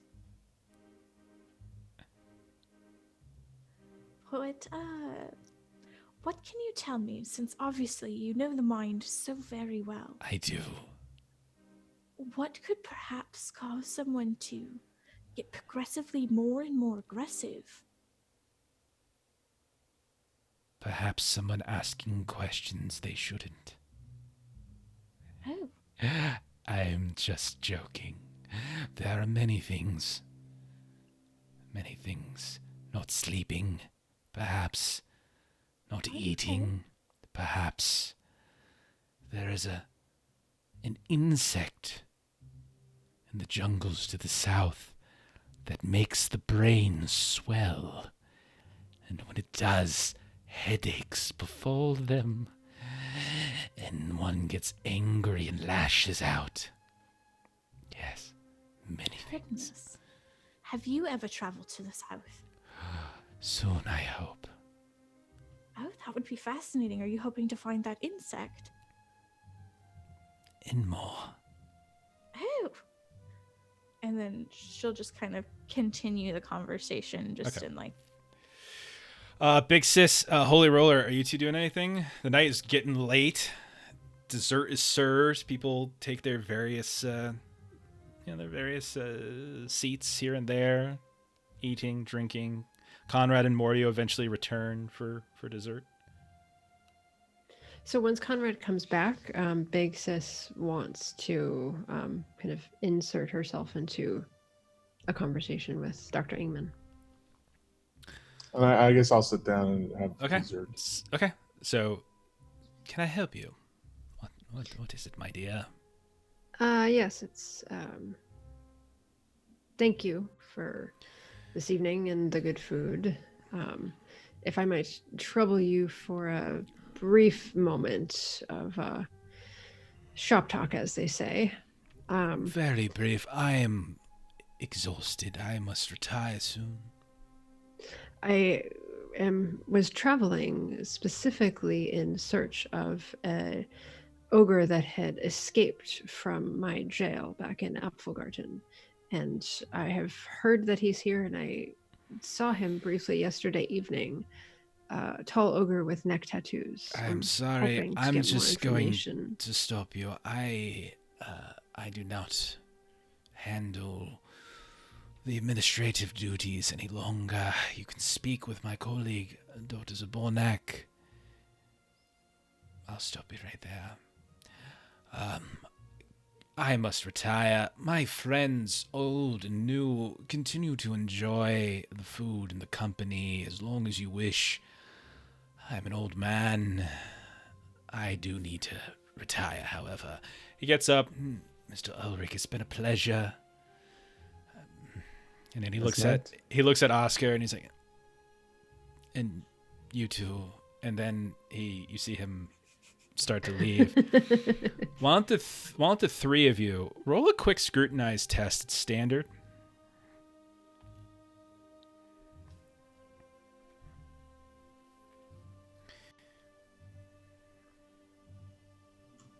Nope. Okay. All right. Big Sis, you can as well. Okay. Big Sis, you notice as he gets up to leave, you're looking carefully at him. I don't know how much you've drank tonight. Have you been drinking? Not much. Okay. No. But he gets up and you can see suddenly, like underneath his skin, something just starts to move, like ever so slightly. It could be a twitch. But with the crit success, you kind of notice and you see it's just sort of like, almost as if the bones are like shifting in some way. And he bids everyone goodnight and quickly shuffles out. Yeah, it's D100. Yep. Yeah, percentile. Doubles or matches are crit fail, crit succeed, depending on whether you're high or low on the target. So you see him step out, and he starts climbing up the stairs. The night continues to progress. At a certain point, people start leaving. You notice, Big Sis, that Barnes and Lucas, when you start looking around, you don't see them any longer. Like they're just, you don't see Lucas. He's not around. You haven't seen him for a bit. You know he was talking to him, and he was here, and he was eating, and occasionally bumped into you here and there. People start filing out, and eventually there's just a few people left. Everyone starts packing up, etc. Lavender Bone is still sitting there at the table. Esther Wick is face down in her plate, completely out, drunk, intoxicated, failed her, incapacitated, etc. Y'all can kill her right now if you want it, pretty easily. You can see that Prentice and Stillman, they disappear into the night together. You can hear smooching along the way. The Adrian and Paul, they also start to leave. What do you all want to do? Last call. Big Sis would like to try to track her cousin down. When you ask around, some of the musicians say that last they saw the ogre and Nurse Barnes heading. They left and were going back to the hospital. Okay, that'll be a satisfactory answer. Florence is going to ask Ips if he's going to walk back to the hospital and if she can accompany him and Wick. No, I live on the grounds. Oh, do you? Yes. That's wonderful. It is. It's very beautiful grounds. The greenhouse is some of the most amazing vegetation. Perhaps Dr. Ingman will show you one day. That'd be excellent. If you'll excuse me. He gets up. I must go. Okay, good night. And then he kind of like starts hustling out the back patio and disappears into the night. So everybody left like the back patio? No, someone out the front, someone out the back. Gotcha. I'm just moving them into the back here because that's where I have access to. Okay. Conrad's not there anymore. Ivo and Lavender are kind of off on their own little conversation at this point, and it looks like it's like the servants are kind of looking at you, kind of waiting, like anytime you want to leave so we can clean up would be great. Anytime. Well, guys, I think it's time to hit the old dusted trail. Had a rough night last night. Would love a normal night's sleep tonight, so I want to head back and get some shut-eye, little catnap, if you will. Okay. Agreed. I like how every now and then I hear in Justin's, like, it sounds like Morse code's happening. I feel like there's like some sort of interference happening. All right, so Mortar, are you staying in your new abode? Yes, it's been a nice evening, guys, but I've upgraded. I'm staying here. Well, look at you. Someone got bumped first class? What is this? It's okay. So Bordio, you head into your home, or not your home, but your new place, and you can see you have a beautiful suite, ornate bed, your own separate fireplace, a jacuzzi shaped like a heart, racks of books, artwork on the walls. I've never lived this well. Your own little writing desk, like this huge fluffy bed. And you can see your things have already been neatly packed away in the foot lockers at the foot of the bed themselves. So Mordio, you're off. Okay. As you all are leaving, Big Sis, Florence, Holy Roller, why don't the three of you quickly make an awareness test? I'm going to make it challenging, and then we're almost done here. Almost went 3 hours tonight, guys. Oof. It's been fun. Challenging. Yeah. I just really want to get home to that nap. So I rolled a 90. I have no care for the rest of the world. Okay, and then Oh no. Big Sis. Okay. Did any of you wanted to re-roll that? Yeah, we're actually ending soon. We barely used any fortune or misfortune tonight. Yeah, I'll re-roll too. Okay. Go for it. Spend it all, and now I'll spring. The combat. You step on a trap, and then I'm just going to roll it all for damage. Okay. Wow. 3 orderlies pop up in the room. Way better. That's better. They all start drowning you. As you're leaving, you see, when you look off to the left, like down the hall towards the kitchen, you see that woman who's been referred to as Margaret a few times tonight. You can see her kind of lurking in the shadows. And as you step into the hall, you can see that she looks and locks eyes and does a head motion in her direction, as if she wants to beckon you closer and away from like Ivo and Lavender, who are in Esterwick and stuff, who are still at the table. Do any of you follow? I'll go. So you move down the hallway, and you are kind of pulled in this kind of close, intimate conversation with this woman. And she says to you all, "You need to leave the island. You need to leave it quickly. You are not safe. That's all I can say. Leave." And you can see her dip back into the kitchen as quickly as possible. She just goes, and she looked frightening and terrified, and also older. Her face kind of sunken in, her eyes really sunken back, but she says that earnestly, grabs your hands, squeezes them, and then disappears into the kitchen. As you're leaving, you walk past the musicians who seem to be kind of packing up their things. You step out into the courtyard. You pass by the stable boy who's little Yao is like sleeping, and then you manage to let him sleep, and you unhook the gate itself, and you leave, and you start trucking back down the hill in the direction of the hospital. And that's when you hear this like rustling going on in one of the hedgerows nearby, and then a whistle. And you hear a voice, very familiar voice, suddenly say, "Mr. Tenderfoot. Mr. Tenderfoot." Gregor? And he stands up, and there's a little bit of starlight and sunlight you can kind of see. Come here. Come here. Off the road. Off the road. This is where you tell me if you follow and go off the road. Yeah. I'm following. Yes. Okay. Yes. Okay.